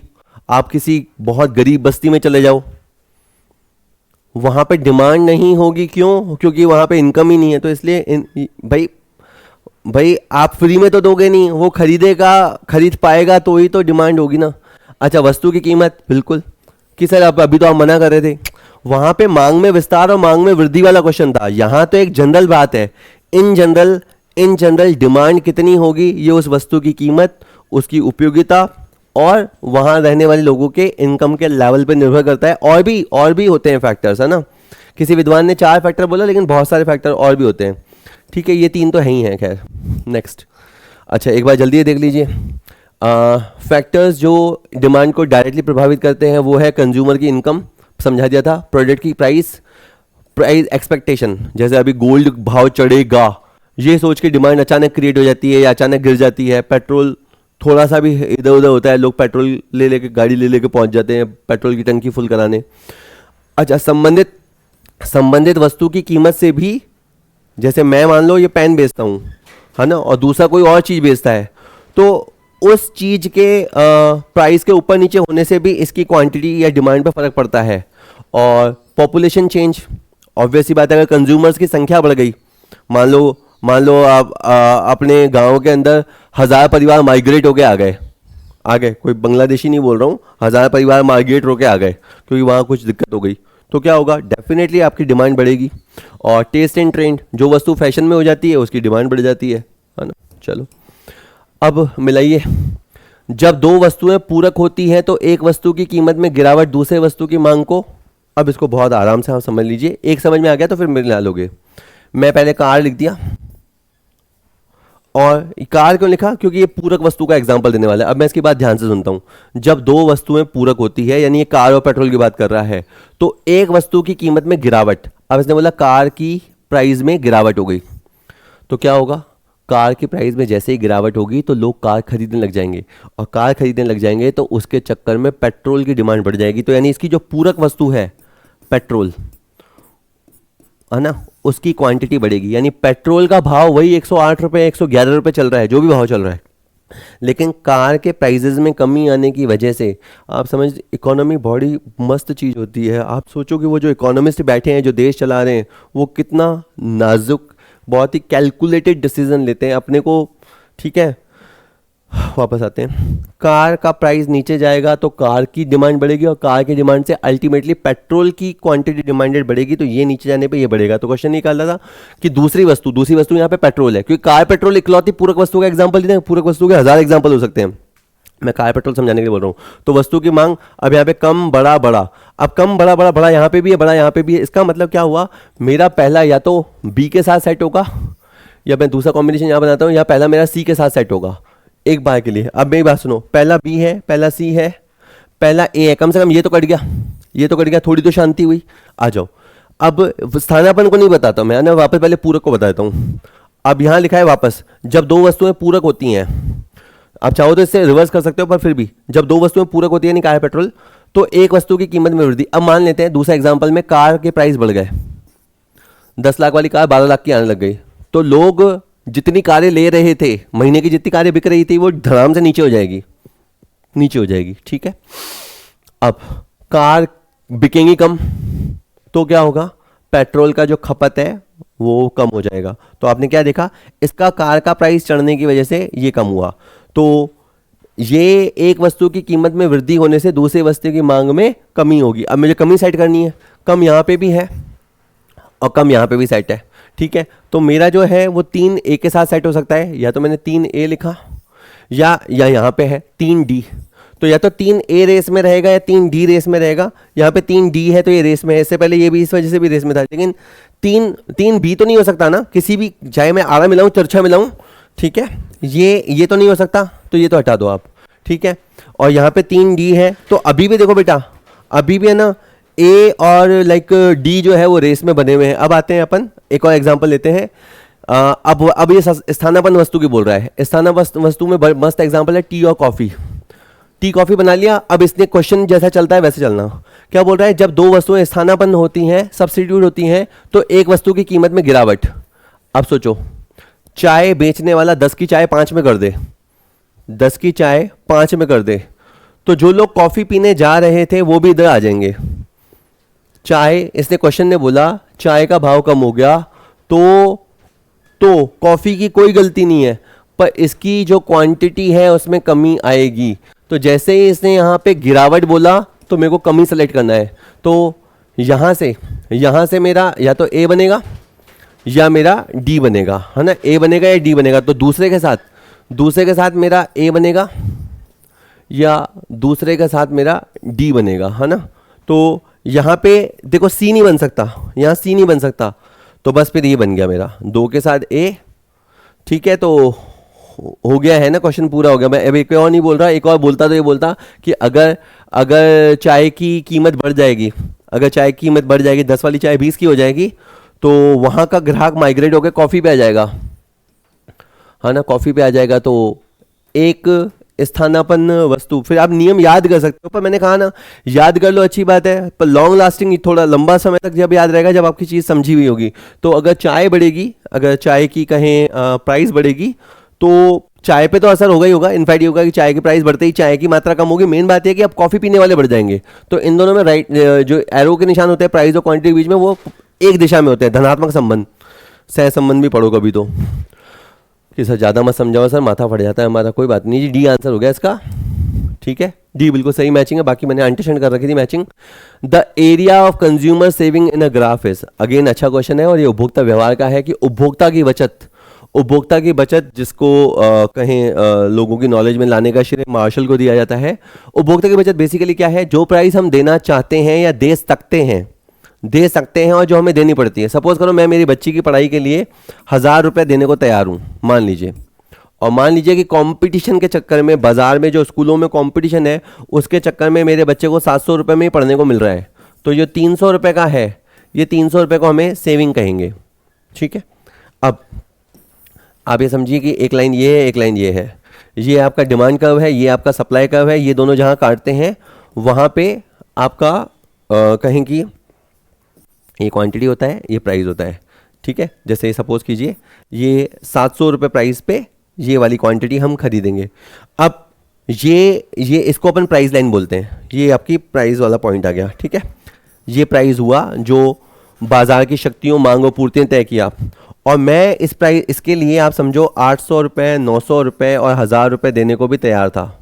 तो ये वाला जो एरिया है, ये वाला जो एरिया है,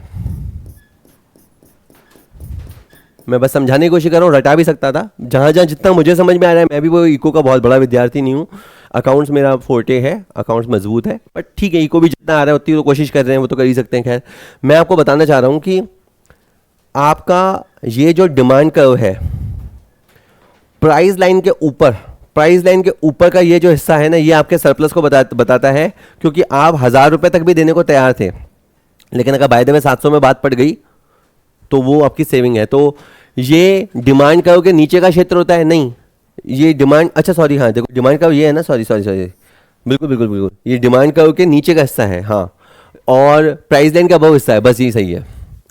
कंज्यूमर सरप्लस जो होता है, क्योंकि ना क्या होगा, अगर आपको समझावा नहीं होगा ना तो फिर आप ये याद कर लोगे, फिर कुछ और भूल जाओगे। तो इसका आंसर ए रहेगा। ये आपके डिमांड कर्व से नीचे वाला हिस्सा है और प्राइस लाइन के ऊपर वाला हिस्सा है। एक बार फिर यहाँ देख लीजिए, ये क्या हो रहा है, ये आपका सप्लाई कर्व है या सप्लाई लाइन है, ये आपकी डिमांड लाइन है। जिस बिंदु पे काटते हैं वहाँ प्राइस डिटर्मिनेशन होता है। प्राइस डिटर्मिनेशन मान लीजिए $50 है, और आप 60, 70, 80, $90 तक भी देने को तैयार थे, इससे ज़्यादा कभी आप देने को तैयार नहीं थे। तो ये जो आपको है ना, ये आपकी बचत बताता है। ठीक है, चलो हो गया। अच्छा, फिर अब आपका जस्ट अ मिनट, 18वां, अब कितनी बड़ी बड़ी को लाइन लिख रखी है, जब एक वस्तु की मांग दूसरी अन्य वस्तु की मांग का प्रत्यक्ष परिणाम होती है। या तो ये लैंग्वेज आएगी या यूं लैंग्वेज आए। समझो मैंने एक ही क्वेश्चन के अंदर और क्वेश्चन नहीं, 4 के अंदर 8 क्वेश्चन घुसने की कोशिश की है। जब एक वस्तु की मांग से दूसरे वस्तु की मांग का उदय हो या जन्म हो, या तीसरा वर्ड आएगी कि उत्पादन के साधनों की मांग कैसी होती है। तो इसका आपको आंसर याद करना है व्युत्पन्न मांग। कि सर ये क्या क्वेश्चन है, ये है आपके मांग के प्रकार। तो मांग के कई प्रकार होते हैं, उसमें एक वर्ड है व्युत्पन्न मांग, उत्पन्न मांग, जो किसी से उत्पन्न हो, कि ये होगा ना, ये होगा तो इसकी मांग भी उत्पन्न हो जाएगी। कि जैसे मान लीजिए कि कहीं पे मान लीजिए फ्लैट्स की मांग बढ़ गई, बिल्डिंग की मांग बढ़ गई, तो जैसे ही बिल्डिंग की मांग बढ़ेगी ना, तो बिल्डिंग को बनाने के लिए जो मटेरियल काम आता है, सीमेंट, बजरी, ईंट, भट्टा बनाने वाले मिस्त्री, उनकी मांग भी बढ़ जाएगी। तो इन फैक्टर्स की जो मांग बढ़ी, वो क्यों बढ़ी, किसी और वजह से। तो जब किसी वस्तु की मांग किसी और वस्तु की मांग की वजह से उत्पन्न होती है, तो वो व्युत्पन्न मांग का मामला है। इसीलिए इकोनॉमिक्स में समझना पड़ता है किस चीज का किससे संबंध है, कि ये बढ़ेगी तो ये अपने आप हो जाएगा। ठीक है, तो बहुत ही कैलकुलेटेड डिसीजन होता है। तो पहला जो है, मैंने व्युत्पन्न मांग को मिलाया।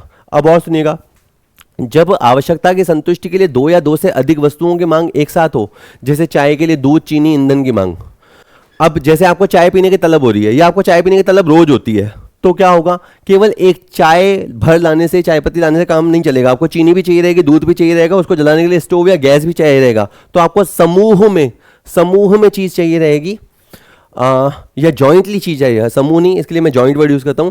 आपको जॉइंट डिमांड आपकी रहेगी। ठीक है, तो ये आपका जो 2 है वो सी के साथ कनेक्ट हुआ। और देखिए, यदि किसी उत्पाद की मांग अन्य वस्तुओं की मांग से स्वतंत्र होती है, मेरे को वो चीज चाहिए तो चाहिए, दूसरी किसी चीज से कोई लेना देना नहीं है, तो उसको बोलते हैं स्वायत्त मांग या ऑटोनोमस डिमांड। ठीक है, सपोज कीजिए कि मुझे सेकंड को कनेक्ट करने में दिक्कत आ रही है, तो कोई बात नहीं, मैं इसको मिला लेता, ये तो बड़ा आसान है। जब एक चीज का दूसरी चीज की खरीदी बिक्री से कोई लेना देना नहीं हो, चाहिए तो चाहिए, नहीं चाहिए नहीं चाहिए, तो वो आपका, या उस चीज के सस्ते महंगे होने का जिसको मैंने कहा ना असंबंधित वस्तु, तो असंबंधित वस्तु की जो मांग होती है वो स्वायत्त मांग होती है, ऑटोनोमस डिमांड होती है।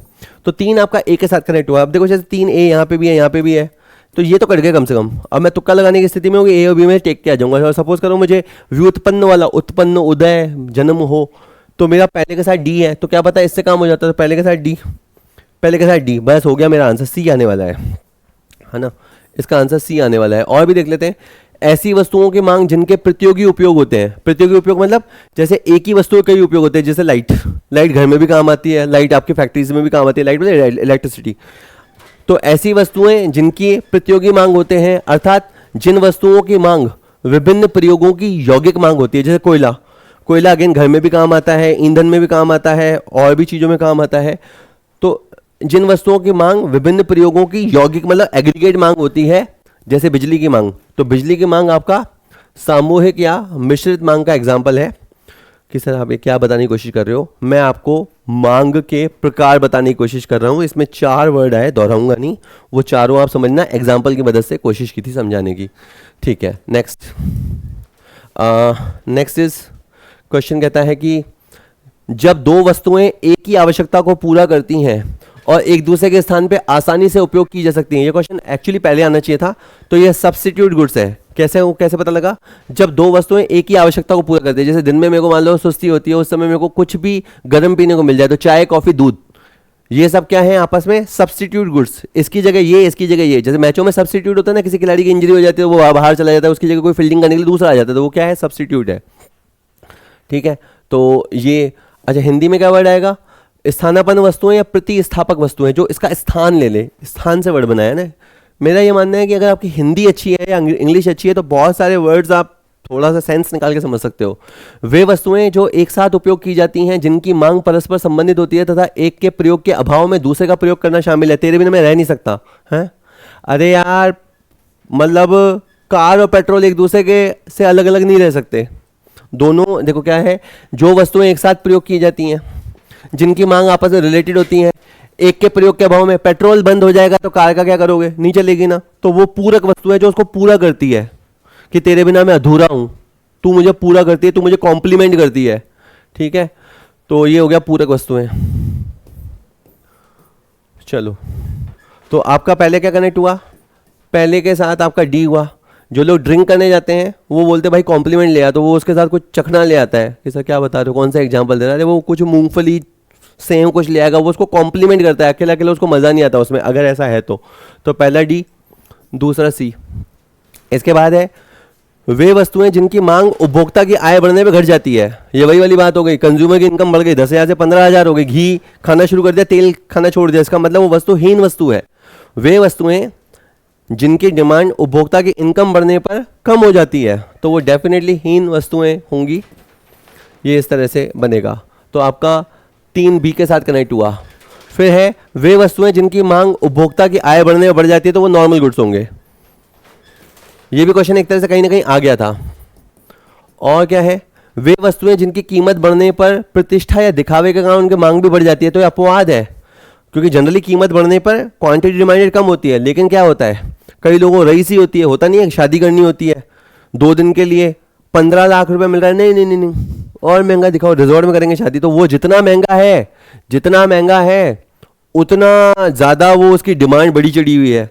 एप्पल जितना महंगा है तो प्रतिष्ठा के लिए, दिखावे के लिए कि हम आईफोन यूज़ करते हैं, तो जितना महंगा हो रखा है उसकी डिमांड उतनी बढ़ रही है। लोग सुन रहे हैं, रात में लाइन लगा के लगे हुए हैं सुबह तक। ठीक है, तो ऐसी वस्तुओं को वेबलन वस्तुएं बोलते हैं, जो आदमी शो ऑफ के लिए खरीदता है, और ये मांग के नियमों का अपवाद भी होता है। चलो, तो अब आपका पहला डी है ही नहीं, इधर है। पहले डी के बाद आपका दूसरे के साथ सी है, यहाँ है ही नहीं, तो पहला डी, दूसरा सी, तीसरा बी, चौथा ई और पांचवा ए। इसका आंसर ये हो जाएगा। अब ये में एकदम से सी मत लगा देना, ये बी है ना, ये बी ऑप्शन है। तो ऑप्शन देख के लगाना, मेरा कहने का मतलब आप गलती करोगे नहीं, लेकिन आती हुई मेहनत पे आज सली मिस्टेक हो जाए तो फिर तो आदमी क्या ही करे। ये देखो, अरे भाई जाना, ये बी है ना। ठीक है, चलो एक और क्वेश्चन देख लो। Which of the following statement about the price elasticity. यहाँ से आपका मांग के लोच वाले क्वेश्चन आने शुरू हो गए हैं। देखिए, प्राइस इलास्टिसिटी, कीमत लोच क्या होती है, मैं उसको पहले एक बार वैसे बताऊं। जैसे मैंने किसी को कुछ कहा, मैंने किसी को कुछ कहा तो क्या होगा, या तो वो गुस्सा करेगा, या वो बहुत गुस्सा करेगा, या जितना करना चाहिए उससे कम करेगा, या गुस्सा नहीं करेगा। ये जैसे हमने कुछ किसी को बोला तो वो जैसा रिस्पॉन्ड करता है, उसी तरह से प्राइस के ऊपर जाने पे कंज्यूमर जो रिस्पॉन्ड करता है ना, मात्रा को खरीद के, ज़्यादा खरीद के, न खरीद के, यानी वो जो प्रतिक्रिया देता है उसको बोलते हैं लोच। तो कीमत की वजह से जैसा वो रिस्पॉन्ड करता है उसको बोलेंगे कीमत लोच। और अगर इनकम के ऊपर नीचे जाने की वजह से वो खरीदना बेचना कम ज़्यादा करता है तो उसे अपन बोलते हैं आय लोच। अभी प्राइस इलास्टिसिटी की बात चल रही है, तो वो यह यानी कीमत लोच क्या मापती है कि किसी वस्तु की मांगी गई मात्रा उसकी कीमत में बदलाव पर कितनी प्रतिक्रिया देती है। बिल्कुल सही है, किसी वस्तु की कीमत में बदलाव में मांगी जाने वाली मात्रा में जो बदलाव आता है वो आपका डेफिनेट मांग की मूल्य लोच। इसको मूल्य लोच भी बोलते हैं, कीमत लोच भी बोलते हैं। इंग्लिश में मेरे हिसाब से अलग वर्ड होता है, कीमत के लिए प्राइस वर्ड होता है, मूल्य के लिए वैल्यू वर्ड होता है, पर यहां पे इको के अंदर मूल्य लोच या कीमत लोच एक ही शब्द है। इसे मांगी गई मात्रा में प्रतिशत परिवर्तन को कीमत में प्रतिशत परिवर्तन से विभाजित करके मापा जाता है। एकदम से हाँ या ना मत कर देना। देखो, इसने कहा इसे मांगी गई मात्रा में प्रतिशत परिवर्तन को कीमत में प्रतिशत परिवर्तन से विभाजित करके मापा जाता है। अब जैसे मुझे हिंदी नहीं समझ आ रही तो मैं इंग्लिश में पढ़ता हूं। Price elasticity of demand is computed, कैसे निकालते हैं, as the percentage change in the quantity demanded divided by the percentage change in price. ये बिल्कुल सही है, ये बिल्कुल सही है। जैसे मान लीजिए कि कोई वस्तु 10% सस्ती हुई, 10% सस्ती हुई तो चेंज कितना आया, 10%, और उसकी मांगे जाने वाली मात्रा में मान लीजिए बदलाव आया 15%, तो आपका आंसर निकल के आया 1.5। यानी इसको बोलते हैं इकाई से अधिक लोचदार। अभी आएंगे क्वेश्चन, पर ये स्थिति जो बनी वो इकाई से अधिक लोचदार है क्योंकि लोगों ने ज़्यादा रिस्पॉन्ड दिया। कूलर 10% सस्ते हुए, मान लो 10% सस्ते हुए, और लोगों ने नॉर्मल से 15% ज़्यादा खरीदी की है। तो अगर ये सिचुएशन है तो ये मतलब आपने जो इलास्टिसिटी है वो कैसे मापी, चेंज इन क्वांटिटी में होने वाले परसेंटेज को प्राइस में चेंज होने वाले परसेंटेज से डिवाइड करके मापा। तो ये बात बिल्कुल सही लिखी हुई है, ए सही है, बी सही है। अब मैं एक और बात बताऊं, जैसे इसमें ऑप्शन में सी और डी में D all of the above है, तो अब मुझे सी पढ़ने की जरूरत नहीं है, सी पे माथा मारने की जरूरत नहीं है, क्योंकि मेरे पास ए एंड बी तो कहीं ऑप्शन ही नहीं है, ए एंड बी तो कहीं ऑप्शन ही नहीं है। तो फिर तो मुझे फिर भी price elasticity of demand is the long run differ from the short run. बिल्कुल, जो कीमत की लोच है अल्पकाल में रिस्पॉन्ड लोगों का अलग तरह का हो सकता है, और लॉन्ग रन में लोगों का रिस्पॉन्ड अलग तरह का हो सकता है। हो सकता है कि अभी गर्मी आ गई है तो कूलर 10% नीचे जाने पर 15% डिमांड बढ़ जाए, पर लॉन्ग रन में हमेशा ऐसा होगा ऐसा ज़रूरी नहीं है। तो कीमत की लोच टाइम फ्रेम में डिफर हो सकती है। तो ये सारे के सारे सही हैं, पर मैंने फिर भी कहा कि ए और बी को लपेटने के लिए मुझे डी लेना ही पड़ता, तो वो वाली बात है। ठीक है, चलो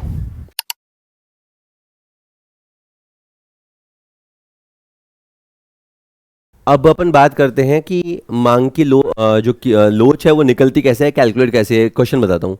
मान लीजिए कि एक थिएटर में मूवी टिकट की कीमत 120 रुपये प्रति व्यक्ति से बढ़कर 200 रुपये प्रति व्यक्ति हो जाती है। तो बहुत ही ज़बरदस्त प्राइस बढ़ाया है इसने। इसका P0 था 120 रुपये, और इसका जो नया प्राइस है वो है आपका 200 रुपये। ठीक है, एक सेकेंड, 120 रुपये से बढ़ के 200 रुपये हो गया। यहाँ पे मैं आपको बता दूँ इसमें जो चेंज आया वो 80 रुपये का चेंज आया। ठीक है, और इसको अपने को परसेंटेज के फॉर्म में निकालना होता है। अब ये तो हो गई प्राइस के बाद। अब क्या हुआ कि थिएटर प्रबंधक देखता है कि कीमत में वृद्धि से दर्शकों की संख्या 300 से घटकर 200 हो जाती है। पहले रोज 300 लोग पिक्चर देखने आते थे, तो ये Q0 था, और अब भाई तुम ऐसे दादागिरी करोगे, प्राइस इतना बढ़ा दोगे तो ये 200 हो गई। तो डेफिनेटली इसमें जो है 100 की गिरावट देखने को मिली। तो ये तो हमें समझ में आ रहा है कि लोगों ने रिस्पॉन्ड किया है, लोग बेबस नहीं है कि उन्होंने उसी भाव पे पिक्चर देखना शुरू किया। डेफिनेट आपने जो देखा, मैंने भी देखा कि यहाँ पे क्या हुआ है बेटा जी, आपका क्वांटिटी डिमांडेड घटा है, और ये इसको अपन बोलते हैं मांग का संकुचन। अगर इसको फिनोमिना बताऊं इको में, तो इसको बोलेंगे मांग का संकुचन, कॉन्ट्रैक्शन ऑफ डिमांड। आपकी प्राइस की हरकतों की वजह से वहाँ पे बदलाव आया है। बात है कि निकालेंगे कैसे, इसके दो तरीके हो सकते हैं। जैसे एक होता है percentage change in quantity, quantity में कितना बदलाव आया ये देखो, और प्राइस में कितना बदलाव आया वो देखो। तो एक तरीका ये होता है कि आप दोनों का परसेंटेज निकाल लो। अब थोड़ा बात समझना, क्वांटिटी में कितना बदलाव आया, क्वांटिटी में आया, अच्छा इसे नीचे कहा था आपको चाप लोच विधि का प्रयोग करें आराम से। क्वांटिटी में कितना बदलाव आया 100, ठीक है। अब इस 100 के नीचे आप ये 300 रखो और साथ के साथ ये 200 रख दो। एक विधि कहती है कि चेंज के नीचे केवल शुरुआती वैल्यू रखो, 100/300 करो बस। एक विधि कहती है कि नहीं आपको और अच्छा चाहिए ना, सर्वोत्तम तरीके से निकालना है ना, तो 100 के नीचे आप दोनों वैल्यू रखो। तो ये अपन ने क्या रखा है बेटा, ये अपन ने क्वांटिटी में हो रहा बदलाव देखा है, ठीक है। अब यहाँ पे अपॉन, अपॉन में क्या है, प्राइस में हो रहा बदलाव, बदलाव कितना हुआ 80, तो ये तो केवल बदलाव है। इसके नीचे, इसके नीचे आप केवल ये भी रख सकते हो, केवल ये रख के भी सॉल्व कर सकते थे, पर इसके साथ ये भी रखा है मैंने 200 कि सर आपने क्या किया है बताओ ना। ये मैंने रखा है चेंज इन क्वांटिटी, और उसको उसका समझो गुणांक या कॉफिशिएंट निकालने के लिए मैंने बेस क्वांटिटी और प्रेजेंट क्वांटिटी भी लिखी है। कुछ लोग केवल बेस क्वांटिटी भी लेते हैं। अगर मेरा आंसर से नहीं आएगा तो मैं उससे करता 100/300 और इधर रखता 80/120, समझ गए। अब सर इसको कैसे सॉल्व करेंगे, कर लेते हैं ना सॉल्व। देखो ऊपर क्या हो गई पोजीशन 100/500 और इसके नीचे बड़ा बटावा चल रहा है, ये चेंज इन क्वांटिटी है, ये चेंज इन प्राइस नीचे है 80/320 कि सर इसके बाद क्या सॉल्व करेंगे। अबे यार तुम्हें आता होगा यार, ऐसे क्या कर रहे हो। ये 100/500 जो ऊपर है वो ऊपर और जो नीचे है वो उल्टा, ठीक है। अब क्या कट गया 80/4 और ये 20 कट गया, 4/5 0.8। ये माइनस में लिखने की ज़रूरत नहीं होती है क्योंकि जो मांग की कहें मूल्य लोच होती है, कीमत लोच होती है, वो बाय डिफ़ॉल्ट नेगेटिव ही होती है क्योंकि इनके बीच में ये ऊपर जाएगा तो नीचे जाएगा, देखने को मिलता ही है। तो 0.8 माइनस भी दे लिखा हुआ हो सकता था, नहीं भी लिखा हुआ है तो चलेगा, ये इसका आंसर रहेगा। अभी ऑप्शन मुझे मिल गया है तो इसे मैंने लगाया है। नेक्स्ट क्वेश्चन देखिए, थोड़ा भारी क्वेश्चन है। मैच द फॉलोइंग, यदि मांग अपरिवर्तित रहती है भले ही मूल्य में कितना भी परिवर्तन हो, ओहो ये इसको मैं बोलता हूँ बेबसी। यदि मांग अपरिवर्तित रहती है भले ही मूल्य में कितना भी परिवर्तन हो, मतलब पेट्रोल 100 का हो जाए चाहे 150 का हो जाए, आदमी पेट्रोल भराएगा ही भराएगा। हालांकि मैं अब बताऊं ईवी इलेक्ट्रिक व्हीकल आने के बाद ये बात नहीं है, पर एक ज़माने में जब ईंधन का यही स्रोत था तो ऐसा होता था कि चाहे जो प्राइस हो जाए उसकी मात्रा, मांगी जाने वाली मात्रा में कोई अंतर नहीं आता था। इसका मतलब सामने वाले बिल्कुल बेबस हैं, उनमें कोई लोच ही नहीं है, कोई लचक ही नहीं है। मैं सामने वाले को गालियां बके जा रहा हूं, सामने वाला कुछ कर ही नहीं रहा, ऐसा। तो E = 0, E = 0, ठीक है। अच्छा, जब कीमत में प्रतिशत परिवर्तन और मांग की मात्रा में प्रतिशत परिवर्तन बराबर होते हैं, तो जैसे मान लो जैसे मूवी टिकट 50% महंगे हुए और देखने वाले दर्शक 50% कम हो गए, यानी दोनों में इक्वल बदलाव है। बिल्कुल जैसे कहते हैं ना मुंह तोड़ जवाब, या जैसे को तैसा, जैसे को तैसा को अपन बोलते हैं E = 1। अगर ऐसा सिचुएशन देखने को मिलता है कि मात्रा में होने वाला प्रतिशत परिवर्तन कीमत में होने वाले प्रतिशत परिवर्तन के बराबर हो, तो अरे ये यहाँ मिला दिया मैंने, E = 1 आएगा, तो ये यहाँ आएगा, ठीक है। अब थोड़ा लिख लेता हूँ जो भूल जाऊँगा। आपका जो फर्स्ट है वो C के साथ कनेक्ट हुआ, और जो आपका सेकंड है बेटा, सेकंड अभी D के साथ कनेक्ट हुआ। और देख लेते हैं, ये मांग की कीमत लोच की 5 श्रेणियाँ होती है, पांचों देने की कोशिश की है। जब कीमत में बहुत ही छोटा परिवर्तन होने पर भी मांग की मात्रा में अत्यधिक या असीमित परिवर्तन हो जाता है, या अनंत वर्ड भी था, पर अनंत से आप इनफाइनाइट खुद ही पकड़ लेते, इसलिए मैंने छुपाया वर्ड को। मतलब कीमत थोड़ी सी नीचे हो, नीचे या ऊपर कुछ भी कह लो, नीचे कर लेते हैं। जब कीमत में थोड़ा ही नीचे हो और अचानक डिमांड बेहिसाब बढ़ जाए, मतलब ये तो यूँ हो गया कि मैंने किसी को अभी मुंह खोला ही नहीं, गाली बकनी भी शुरू नहीं की, अभी थोड़ा कुछ बोला वो तो भाई ले दे के पिल पड़ा मेरे ऊपर, चढ़ गया मेरे ऊपर ही। तो यानी फिर तो अनएक्सपेक्टेड, इनफाइनाइट। तो ये वाली सिचुएशन होती है जब कीमत में थोड़ा सा भी सूक्ष्म परिवर्तन भी हो। परफेक्ट कंपटीशन में देखने को मिलता है, जब कीमत में सूक्ष्म परिवर्तन होने पर भी मांग में समझो बेहिसाब परिवर्तन होता है। और जब मांग की मात्रा में प्रतिशत परिवर्तन कीमत में प्रतिशत परिवर्तन से ज़्यादा होता है, जैसे यूँ समझो कि अभी मैंने बोला कि मूवी टिकट 50% ऊपर हुए और दर्शक देखने वाले मान लीजिए 60% कम हो गए, तो मतलब ये थोड़ा ओवर रिएक्ट कर रहे हैं। कई कई बोले यार तो वो ओवर रिएक्ट कर रहा है, जितना इतना तो मैंने तेरे को बोला ही नहीं जितना तू मेरे को बोले जा रहा है। तो ओवर रिएक्शन, ओवर रिस्पॉन्सिवनेस, तो E is greater than this.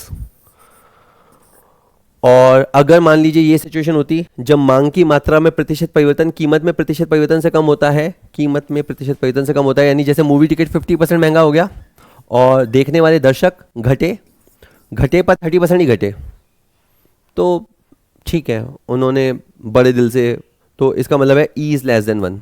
ठीक है, तो आप मिला लोगे, फिर भी थोड़ा सा मिलाएं तो सेकंड के साथ डी यहाँ पे है, और कहीं है क्या, यहाँ पे भी है, तो मुझे और देखना पड़ेगा। 1 के साथ सी यहाँ पे भी है, 1 के साथ सी यहाँ पे भी है, मुझे और देखना पड़ेगा। थर्ड के साथ ए यहाँ पे है या नहीं है, बस हो गया ख़त्म, है ना। बाकी तुम समझ ही गए, ए आ जाएगा। ये आपकी 5 श्रेणियाँ होती है, 5 श्रेणियाँ संभाल लेना। Next is match the following. मांग की लोच को मापने की विधि या पद्धति और संबंधित अर्थशास्त्री। मांग की लोच को मेजर करने के, जैसे किसी ने प्रतिशत विधि दी, जो मैंने अभी कराई थी ना प्रतिशत विधि, उसमें क्या होता है, जैसे प्राइस में चेंज देखो, पहले क्वांटिटी में कितना चेंज हुआ और Q0 क्या था वो देखो, अपॉन में प्राइस में क्या चेंज हुआ और P0 क्या था। कई लोग तो ये करते हैं, और जो मैंने क्वेश्चन किया था उसमें ये वाली विधि को ज़्यादा अच्छा माना जाता है ना, ऐसा। तो ये वाली जो प्रतिशत विधि है वो किसने दी थी, ये आपकी दी थी फ्लक्स और बोल्डिंग ने। फ्लक्स और बोल्डिंग दोनों ने ही प्रतिशत विधि का सहारा लिया। आनुपातिक पद्धति का प्रयोग किया है कैलकुलेट करने के लिए श्रीमती जॉन रॉबिन्सन ने। और एक होता है टोटल आउटले मेथड, मतलब मार्शल का कहना है वो ये देखता है कि प्राइस चेंज होने के बाद आप तो ये देखो कि कंज्यूमर पहले स्पेंड ज़्यादा कर रहा था या अब स्पेंड ज़्यादा कर रहा है, या उसका खर्चा अभी भी उतना ही है।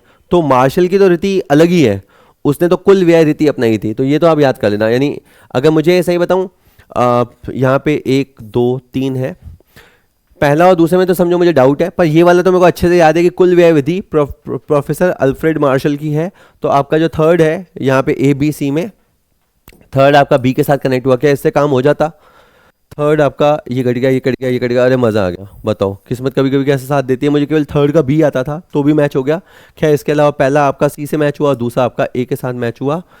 ये आसान क्वेश्चन था, थोड़ी राहत की सांस। नेक्स्ट, अच्छा, जब मांग वक्र, अब इसमें क्वेश्चन जो दे रखा है ना उसमें आपको मांग वक्र के ग्राफ पोजीशन देख के बता रहे हैं। जब मांग वक्र आयताकार अति परवलय हो तो पूर्णतः बेलोजदार, पूर्णतः लोजदार या यूनिट इलास्टिक। सपोज करो मुझे ये नहीं आता, ये आयताकार अति परिवलय मैं नहीं देख के गया। अब आप मुझे देख के बताना ये क्या बताता है। जैसे ये है ये क्वांटिटी है, ये प्राइस है, यहाँ पे प्राइस 8 रुपये था, है ना, और ये क्वांटिटी 50 है। ठीक है, ये यहाँ मिला।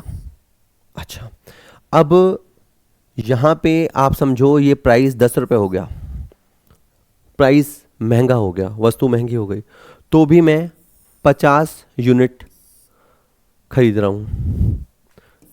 प्राइस बढ़ के 15 रुपये हो गई तो भी मैं इतनी ही क्वांटिटी खरीद रहा हूँ। तो इसका मतलब बेबसी है, मजबूरी है, मैं कुछ कर ही नहीं पा रहा। मैं ऐसा मतलब होता है कंज्यूमर की कीमतें बढ़ने के बावजूद, मैं बढ़ने की दिशा में समझा रहा हूँ, घटने में भी हो सकता, कीमत बढ़ने के बावजूद भी उतनी ही मात्रा मांगी जा रही है। मतलब वो वहाँ से रिस्पॉन्ड ही नहीं कर रहा।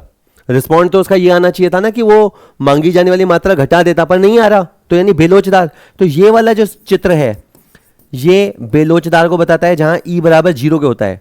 अब यहाँ पे आपका ये जो चल रहा है ना, ये इसको बोलते हैं मांग वक्र। ये मांग वक्र सीधा चल रहा है, इसको रेखा को क्या बोलेंगे, लंबवत। और ये O है, ये Y होता है, तो ये किसके समानांतर चल रहा है, OY के समानांतर चल रहा है। तो आपको बात समझ में आ गई कि इनमें से कुछ भी शब्द आए तो आप समझ जाना और जब मांग वक्र ओ वाई के समांतर हो तो ये पूर्णतः बेलोच को बताता है। अब दूसरा चित्र देखो, ये हो गया, नहीं समझ में आया तो थोड़ा रिवर्स करके 2 मिनट का वापस सुन लो। भाव 8 रुपये था, 50 वस्तुएं मांगी जाती, मान लेते हैं भाव 7 रुपये 99 पैसे हो गया, केवल 1 पैसे का भाव घटा और 300 यूनिट लोग खरीदने लग गए। कि सर ऐसा कैसे? अरे मान लो यार, मान लो पेट्रोल का भाव है, आपको पता लगा ये 5 पैसे सस्ता हुआ, मात्र 5 पैसे सस्ता हुआ, 50 लीटर की जगह यहाँ लोग 300 लीटर बढ़ाने पहुंच गए। ऐसा, अब ऐसे का क्या मतलब हुआ? जब कीमत में अत्यंत सूक्ष्म परिवर्तन होने या नगण्य नेग्लिजिबल चेंज होने पर क्वांटिटी डिमांडेड में बेहिसाब परिवर्तन आ जाता है तो ई बराबर इसको जाता है, मतलब बेहिसाब परिवर्तन। अब इसमें क्या हुआ, चित्र की दिशा कैसे है? ये आपका जो ये डिमांड कर्व है ये ओ एक्स के समानांतर है। कहाँ देखने को मिलता है? परफेक्ट कंपटीशन में देखने को मिलता है। और ई बराबर इनफाइनाइट जाएगा। तो जब मांग वक्र ओ एक्स अक्ष के समांतर हो तो ये क्या होगा? ये पूर्णतः लोचदार। 3 में से 2 मिल गए, इतना मेरा काफ़ी है। 3 आपका ए से मिला, 2 मेरा बी से मिला, और एक मांग वक्र की आपकी दिशा बताऊं, सबसे मस्त 45 डिग्री वाली कोण वाली, ठीक है। ये चल रहा है, ये चल रहा है, ये चल रहा है, ठीक है। ये डिमांड कर्व आपको ऐसे दिखाई देखने को मिलता है। तो ये आपका जो डिमांड कर्व है ये अति परवलय है, मतलब उसमें क्या होता है, आप Q इंटू पी मल्टीप्लाई करोगे तो आपका वही हिसाब किताब बैठेगा। तो ये वाला जो है ये आपको E बराबर 1 देखने को मिलेगा। जब प्राइस मान लो 50% बढ़ेंगे तो क्वांटिटी 50% घटेगी। प्राइस अगर 30% बढ़ेगा तो क्वांटिटी 30% घटेगी। इस तरह को देखने को मिलता है। तो वो यूनिट इलास्टिसिटी होती है अपना 3A ये यहाँ पे है, यहाँ पे भी है। 3A के बाद 2B है, 3A के बाद 2B यहाँ है, बस हो गया। 3A 2B और ये पहला आपका C हो ही जाएगा। 3A 2B और फर्स्ट आपका C के साथ, हाँ बिल्कुल C का मैच हो गया। तो इसका आंसर C रहा, ठीक है। ये मैंने आपको मांग वक्र की जो ग्राफ पे पोजीशन है उसके माध्यम से बताने की कोशिश करी। नेक्स्ट, जब किसी वस्तु की मांग उसकी कीमत घटने के साथ बढ़ती है तो इसे क्या कहते हैं? ध्यान देना, जब किसी वस्तु की मांग उसकी कीमत घटने मतलब प्राइस नीचे जा रहा है और उस वस्तु की मांग या कहें मांगी जाने वाली मात्रा बढ़ती है, मतलब प्राइस के घटने की वजह से, वस्तु के सस्ते होने की वजह से अगर मांगे जाने वाली मात्रा में वृद्धि होती है तो वो कहलाता है मांग का विस्तार। तो यहाँ पे वर्ड आएगा मांग का विस्तार। और अब मैं हाथों हाथ और बताता हूँ, ये वाला जब थर्ड बता रहा हूँ, जब किसी वस्तु की कीमत में बिना किसी बदलाव के अन्य कारणों जैसे उसकी कंज्यूमर की इनकम या पसंद की वजह से बाजार में उसकी ज़्यादा मात्रा की मांग की जाती है। अब आप देखो, वस्तु की कीमत में कोई बदलाव नहीं हुआ तो भी कंज्यूमर की इनकम बढ़ गई या उसे उसका दिल हमारे माल पे आ गया तो हम बोलेंगे हमारी मांग बढ़ गई है। इसको मांग में वृद्धि का एग्जाम्पल होगा। इतना वैसे काफ़ी है, बैठ जाएगा आपका। पहले के साथ C और तीसरे के साथ A। फिर भी अब पढ़ते हैं, जब किसी वस्तु की कीमत बढ़ने की वजह से, जैसे अभी देखा ना मूवी थिएटर का जो टिकट था उसकी कीमत बढ़ने की वजह से उसकी जो क्वांटिटी में गिरावट आई तो वो मांग का संकुचन कहलाएगा। तो ये मांग का संकुचन कहलाएगा। ये आपका 2D हुआ। और जब किसी वस्तु की अपनी कीमत में कोई बदलाव न होने पे भी अन्य कारणों से उसकी मांग घट जाती है। मान लो कोई मूवी हॉल है, टिकट वही है पर अब लोग जाते ही नहीं वहाँ पे, बदबू आती है, अच्छी हरियाली देखने को नहीं मिलती या किसी और वजह से नहीं जाते। तो बस अब अगर कीमत में कोई बदलाव नहीं होने पे भी उसकी मांग घट गई तो अब इसको सच में बोलेंगे मांग में कमी हो गई। तो इको के अंदर ये चीज़ें थोड़ी सी समझनी होती है। हालांकि मैंने ये बात समझा दी थी तुम्हें और तुम्हें समझ में आ भी गई थी, ठीक है। तो आपका पहले के साथ C बैठेगा और तीसरे के साथ A बैठेगा, तीसरे के साथ A, तो ये तो नहीं बैठेगा। फिर ये नहीं है तो फिर ये नहीं है, हटाओ। इसमें भी पहला C है ही नहीं, ये पहला C है, तीसरा A है और चौथे के साथ B है और 2 के साथ D है। बिल्कुल सही है। तो इसका B आंसर होगा। होप मैं आपको समझा पा रहा हूँ और आपको चीज़ें अच्छी समझ में भी आ रही है, अभी तक आप बने हुए हो। ये अच्छा, मैं आपको बताऊँ, अगर मैं एग्जामिनर होता तो मैं ये शब्द ऊपर नहीं देता और मैं आपको इस A से B की दिशा को देख के समझता क्या होता है। पहले आप समझो पहले क्या हो रहा था। पहले, है ना, बस एक को बताऊंगा फिर आप समझ जाओगे। पहले प्राइस था 10 रुपये और तब 150 यूनिट बिकते थे। प्राइस यहाँ से यहाँ आ गया, कोई दिशा यूँ है ना, 10 से 8 हो गया और ये 150 से 200 हो गई। तो ये क्या देखा आपने, प्राइस के घटने की वजह से मांगी जाने वाली मात्रा बढ़ी है, तो ये वर्ड है एक्सपेंशन ऑफ डिमांड, मांग का विस्तार। इसमें और इसमें क्या हुआ है, इसमें आप देखो 10 से 15 यानी प्राइस के चढ़ने की वजह से क्वांटिटी कम हुई है, प्राइस के चढ़ने की वजह से क्वांटिटी पे असर आया है, तो ये है कॉन्ट्रैक्शन ऑफ डिमांड, मांग का संकुचन। ठीक है, इसमें क्या होता है, इसमें जो वक्र होता है वो अलोंग चलता है, यही चलता है, मतलब एक और वक्र नहीं बनता। अभी मैं एक और वक्र की सिचुएशन भी बताऊंगा आपको। अच्छा, इसमें समझो आप क्या था, इसमें प्राइस 10 रुपये था और प्राइस 10 रुपये था और 150 ब्रेड बिक रहे थे, और अभी भी प्राइस देखो 10 पे ही चल रहा है, अभी भी प्राइस 10 पे चल रहा है, लेकिन अब ब्रेड 200 बिक रहे हैं। तो प्राइस में बदलाव के बगैर भी अगर मात्रा बिक रही है तो इसे इंक्रीज इन डिमांड का मामला बोलेंगे, इंक्रीज इन डिमांड। ठीक है बेटा, ये मांग में वृद्धि वाला मामला हुआ। इसमें क्या होता है, मेन बात आप देखो, इसमें आपका कर्व शिफ्ट हो गया, ये आपका मूल कर्व था डिमांड कर्व, और ये डिमांड कर्व दाहिनी तरफ शिफ्ट हो गया। तो ये पूछेगा कई बार, दाहिनी तरफ कब शिफ्ट होता है, जब इंक्रीज इन डिमांड होता है तो दाहिनी तरफ शिफ्ट होता है। और यहाँ पे देखो भाव 10 रुपये होते हुए भी पता नहीं क्यों मेरी सेल गिर गई, तो ये डिक्रीज इन डिमांड है और इसमें आपका बाईं तरफ शिफ्ट हुआ। तो मैं बोलना चाहता हूँ मांग में वृद्धि या मांग में कमी होने पे आपका जो वक्र है वो दाईं तरफ या बाईं तरफ शिफ्ट होता है ना। और मांग में विस्तार और संकुचन के मामले में वो शिफ्ट नहीं होता है, वो अलोंग द डिमांड कर्व चलता है। इसके लिए जो वर्ड आएगा वो आप याद कर लीजिएगा, ये movement along the demand curve. तो और ये है शिफ्ट इन डिमांड कर्व, दाईं तरफ बाईं तरफ, वृद्धि कमी, और ये जो है ये मांग में विस्तार है, ये मांग में कमी है, और मांग में विस्तार, मांग में संकुचन। ठीक है, थक गया अब तो ये भी। असत्य मिलान को पहचानिए। अभी अलग क्वेश्चन है, इसमें लिखा है असत्य मिलान को पहचानिए, मतलब इसने मिला रखा है और अगर 4 है तो 4 में 3 तो सही है, आपको ही अब असत्य मिलान को पहचानना है। जब मुद्रा की पूर्ति में कमी होती है तो वस्तुओं की कीमतें घटती हैं। सोचो, जो गवर्नमेंट मनी सप्लाई होती है ना, देखो एक बात आप समझ लीजिए कि किसी भी चीज़ की, मैं मनी की बात नहीं कर रहा, जनरली क्या होता है, किसी भी चीज़ की सप्लाई बढ़ती है ना तो उसके जो प्राइजेज होते हैं वो कम होते हैं। बाज़ार में प्याज बहुत सारा आ गया तो वो सस्ता हो गया, ठीक है। इसी तरह से अगर सप्लाई कम होगी, अच्छा लेकिन इसमें ना वैसा नहीं है, सॉरी ये अलग तरह का क्वेश्चन है, थोड़ा अलग तरह का क्वेश्चन है, वो मैं जो समझा रहा था वो सही था बट ये अलग है। इसमें क्या हो रहा है, जब मुद्रा की पूर्ति में कमी होती है तो क्या होता है, लोगों के हाथ में पैसा ज़्यादा आता नहीं है। लोगों के हाथ में पैसा जब ज़्यादा नहीं आता तो लोग संभाल के पैसा खर्च करते हैं। जब लोग संभाल के पैसा खर्च करते हैं तो डिमांड कम हो जाती है, और डिमांड कम हो जाती है तो उस वस्तु के प्राइजेस कम हो जाते हैं। तो ये बिल्कुल सही लिखा हुआ है, ये बिल्कुल करेक्टली मैच है कि इकोनॉमी में अगर मनी सप्लाई कम हो जाएगा तो वस्तुओं की कीमतें घटती हैं, ये सही है। नेक्स्ट, यदि पेप्सी की कीमत कोका कोला की तुलना में कम हो जाती है, तो पहले बात आज ये समझो कि पेप्सी और कोका कोला क्या है, सब्स्टिट्यूट गुड्स है। पेप्सी और कोका कोला सब्स्टिट्यूट गुड्स है। अब क्या होगा वो देखो, यदि पेप्सी की कीमत कोका कोला की तुलना में कम हो जाती है तो अगर ये सस्ती हो गई तो लोग कोका कोला छोड़ के इसको पीने लग जाएंगे। तो मतलब मैं कह रहा हूँ कि पेप्सी की कीमत कम होने पे पेप्सी की पीने वाले क्वांटिटी बढ़ेगी और ये कोका कोला वाला कस्टमर भी इधर शिफ्ट हो जाएगा, तो यानी इसकी क्वांटिटी में कमी आएगी।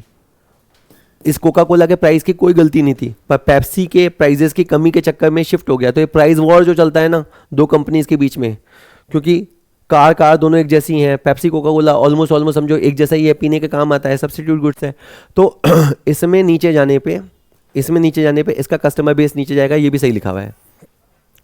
यदि खरीदारों को निकट भविष्य में चावल की कीमतें अधिक होने की उम्मीद है तो चावल की ऊंची कीमत होने पर चावल की मांग, इसका सही आंसर क्या होगा, अगर भविष्य में कीमतें अधिक होने की उम्मीद है तो अधिक कीमत के बावजूद भी वो डिमांड बढ़ा देंगे, और यहाँ लिखा है घटेगी, तो ये गलत है। ठीक है, ये भी मांग के नियम का अपवाद है कि अगर आपको फ्यूचर एक्सपेक्टेशन है कि प्राइजेस बढ़ने वाले हैं, मान लीजिए 10 रुपये का प्राइस है, मतलब 100 रुपये का चावल है, 120 तो हो गया है, तो कायदे से तो महंगा हो गया, तो कम बिकना चाहिए। लेकिन अगर लोगों को अभी लग रहा है कि अभी तो 150 जाएगा, तो फिर वो इस बढ़े हुए भाव पे भी मांग बढ़ा देंगे। तो ये जो लिखा हुआ है ये गलत लिखा हुआ है, तो ये मस्त मिल गया है मुझे। इसका सी जो है वो इनकरेक्ट मैच है, पर इस बहाने में चौथा इसलिए पढ़ रहा हूँ कि मेरा एक और नियम तैयार हो जाएगा। इससे मैं याद भी कर सकता हूँ इसका सीधा, जब किसी वस्तु की कीमत बढ़ती है तो उसकी मांगी गई मात्रा घटेगी। तो ये तो बिल्कुल सीधा नियम है, ये तो बिल्कुल सीधा नियम है कि जब किसी वस्तु की कीमत बढ़ती है तो उसकी मांगी गई मात्रा घटेगी। तो मुझे थर्ड वाला मिल गया, थर्ड वाला गलत दे रखा था। ठीक है, अच्छा मैं ना इस वीडियो में पहले सोच रहा था 40 क्वेश्चन, पर अभी मैं इसमें 30 क्वेश्चन नहीं कराऊंगा, बाकी के जो 10-12 क्वेश्चन और आएंगे, 12 हैं, 2 बोनस है, तो 12 क्वेश्चन वो आपको ऐप पे मिलेंगे। ठीक है, चलो 30 क्वेश्चन इस वीडियो में आपको मिल जाएंगे।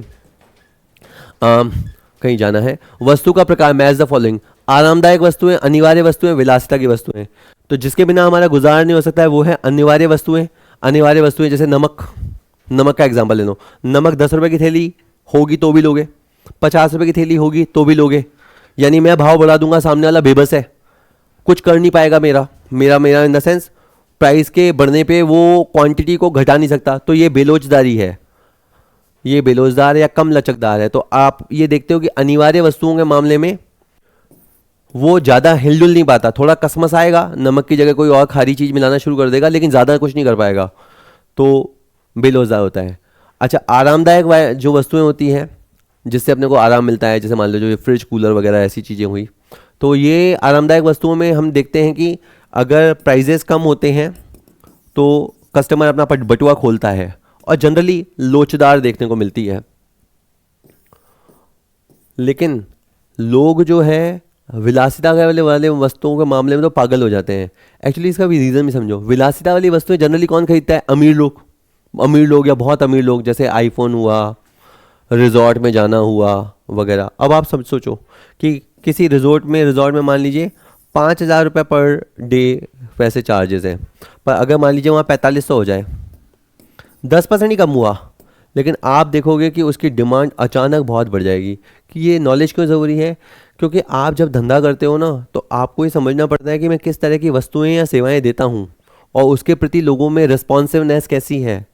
उससे आपको पता लगता है कि आप प्राइस के साथ खेल सकते हो या नहीं खेल सकते हो। तो विलासिता वाली वस्तुओं में डेफिनेटली खेल सकते हो, लेकिन इसका उल्टा भी पक्ष है कि अगर विलासिता वाली वस्तुएं थोड़ी सी भी महंगी हुई तो वो बहुत ज़्यादा रिस्पॉन्ड करेंगे, आएंगे ही नहीं।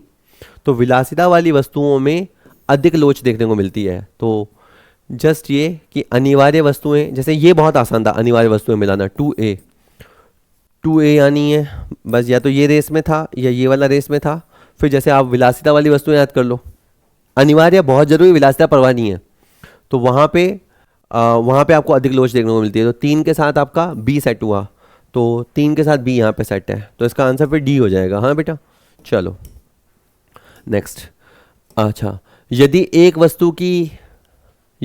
वस्तु की कीमत में वृद्धि होने पर अन्य वस्तु की मांग में कमी हो जाती है। अब यहाँ से है ना, एक बार जैसे मैंने ना कुछ बच्चों ने वो क्वेश्चन भेजा था, इसके अंदर एक टेनिस था, टेनिस वाली बॉल थी और जीन्स का रंग था। वो क्वेश्चन कहीं से कहीं कनेक्ट नहीं था, मतलब टेनिस की बॉल और जीन्स के रंग का कोई मैचिंग नहीं था, लेकिन उस क्वेश्चन में समझना ये था कि रिस्पॉन्ड जैसा आता है उससे समझना है। जैसे आप समझिए, एक बार जल्दी मैं बोलता हूँ, कार पेट्रोल, ठीक है, कार का भाव बढ़ने पर क्या होगा? कार की मात्रा में भी कमी आएगी, पेट्रोल की मांगी जाने की मात्रा में भी कमी आएगी, यानी ये रिलेशन। तो ये वाला रिलेशन आपको किस में देखने को मिला? पूरक। आप एक ऐसा बना के रख लो। और एक ले लो चाय कॉफ़ी, चाय के प्राइस के बढ़ने पे क्या होगा? चाय के प्राइस के बढ़ने पर चाय का ग्राहक टूटेगा और चाय का ग्राहक टूट के वो कॉफ़ी की तरफ शिफ्ट हो जाएगा। चाय का ग्राहक टूट के कॉफ़ी की तरफ शिफ्ट हो जाएगी, कॉफ़ी की मात्रा बढ़ेगी, यानी इसको अपन बोलते हैं धनात्मक संबंध। अब आते हैं, यदि एक वस्तु की कीमत में वृद्धि होने पे, देखो मैं इधर भी जा सकता हूँ, इधर भी जा सकता हूँ। यदि एक वस्तु की कीमत में वृद्धि होने पर अन्य वस्तु की मांग में कमी हो जाती है, ये वाला, ये देखने को मिला मेरे को जोड़ा, ये होने पे ये देखने को मिला। तो इसका मतलब ये जो लिखा हुआ है, ये जो टेम्पलेट लिखा हुआ है, ये पूरक वस्तु के बारे में लिखा हुआ है। तो ये पूरक वस्तु के बारे में लिखा हुआ है, तो थोड़ा दिमाग लगाऊंगा बैठ जाएगा। और इसका मैं अपोजिट हाथों हाथ बना देता हूँ कि यदि एक वस्तु में, अब इसको नहीं देख रहा मैं, अब मैं हाथों हाथ इसको देख रहा हूँ, यदि एक वस्तु की कीमत में वृद्धि होने पर, यदि एक वस्तु की कीमत में वृद्धि होने पर अन्य वस्तु की मांग में वृद्धि हो जाती है, चाय कॉफी वाला, तो ये आपका स्थानापन्न वस्तु हो गया। ठीक है, अच्छा लेकिन अब इसमें ना पूरक वस्तु स्थानापन्न वस्तु और भी दे रखे हैं, इसका मतलब वही वाला क्वेश्चन हो गया, थोड़ा सा इसमें ज़्यादा दिमाग लगाना पड़ता है। आपका पहला जाके बी के साथ भी मैच हो सकता है क्योंकि पूरक वस्तु यहाँ पे भी है, और पहला जो है बेटा, पहला आपका सी के साथ भी मैच हो सकता है, पहला बी के साथ भी मैच हो सकता है, पहला सी के साथ भी मैच हो सकता है, थोड़ा होल्ड भी रखना पड़ेगा।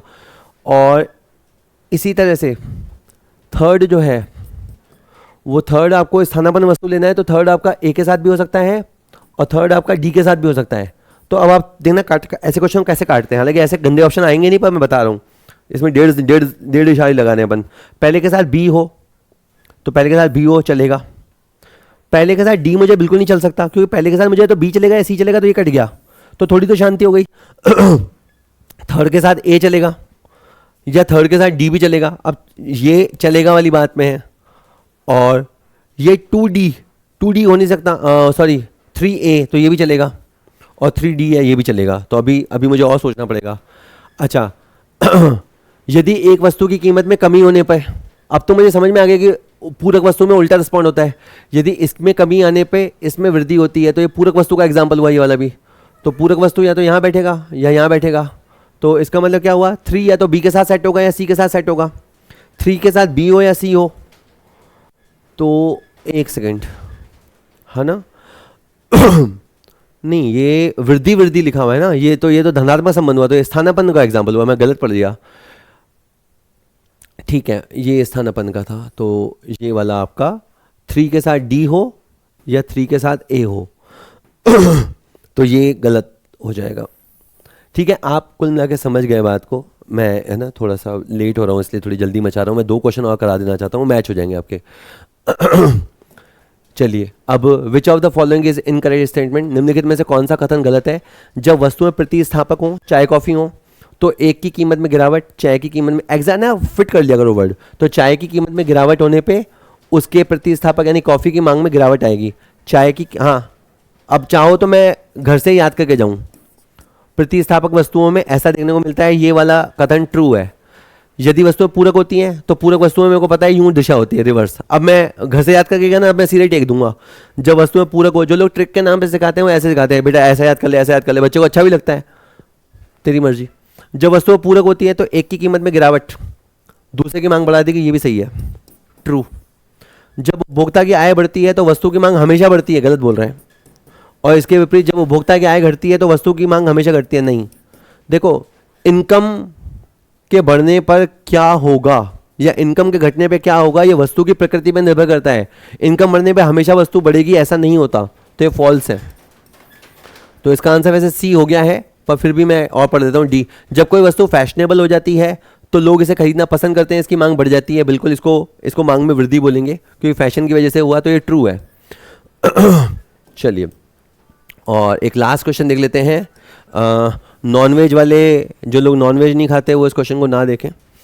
Chicken and fish are substitutes, भाई ठीक है, जो नॉन वेजिटेरियन है वो उनको हफ्ते में मान लो एक बार खाना है तो वो चिकन भी खा सकते हैं और फिश भी खा सकते हैं। अगर मान लेते हैं ये दोनों सब्सटीट्यूट हैं, if the price of chicken increases, अब क्या होता है, अगर चिकन की कीमत बढ़ गई, 200 रुपये की जगह मुर्गी 300 में आने लग गई, तो लोग चिकन खाना छोड़ देंगे और फिश खाना शुरू कर देंगे, यही होगा। चिकन का प्राइस अगर बढ़ गया तो लोग चिकन छोड़ के फिश खाना शुरू कर देंगे, भले फिश का भाव वही है, फिश पहले भी 80 रुपये थी, अभी भी 80 है, तो भी फिश खाने वाले बढ़ जाएंगे। अब बात समझना, इस केस में मैं अभी बताता हूँ क्या होगा, फिश की मांग बढ़ जाएगी और इनका जो डिमांड कर्व है वो दाहिनी तरफ शिफ्ट हो जाएगा। ये शिफ्टिंग इन डिमांड का मामला बनेगा क्योंकि प्राइस वही होते हुए भी इंक्रीज इन डिमांड हो रहा है, तो आपको ये देखने को मिलेगा। बढ़ जाएगी या घट सकती है, ऐसा ऑप्शन नहीं होगा, बढ़ जाएगी और मछली का मांग वक्र दाहिनी ओर शिफ्ट होगा या खिसकेगा, ये बिल्कुल सही है, ये बिल्कुल सही है। एक सब्स्टिट्यूट गुड्स का प्राइस बढ़ने पे लोग दूसरे सब्स्टिट्यूट गुड्स की तरफ शिफ्ट कर जाएंगे और उसके वजह से प्राइस वही होते हुए भी उसका डिमांड बढ़ जाएगा। अब होपफुली मैं आपको समझा चुका हूँ, तो इसका आंसर बेटा आपका बी रहेगा, बाकी ऑप्शन तुम देख लेना। चलो बाकी के 12 क्वेश्चन ऐप पे।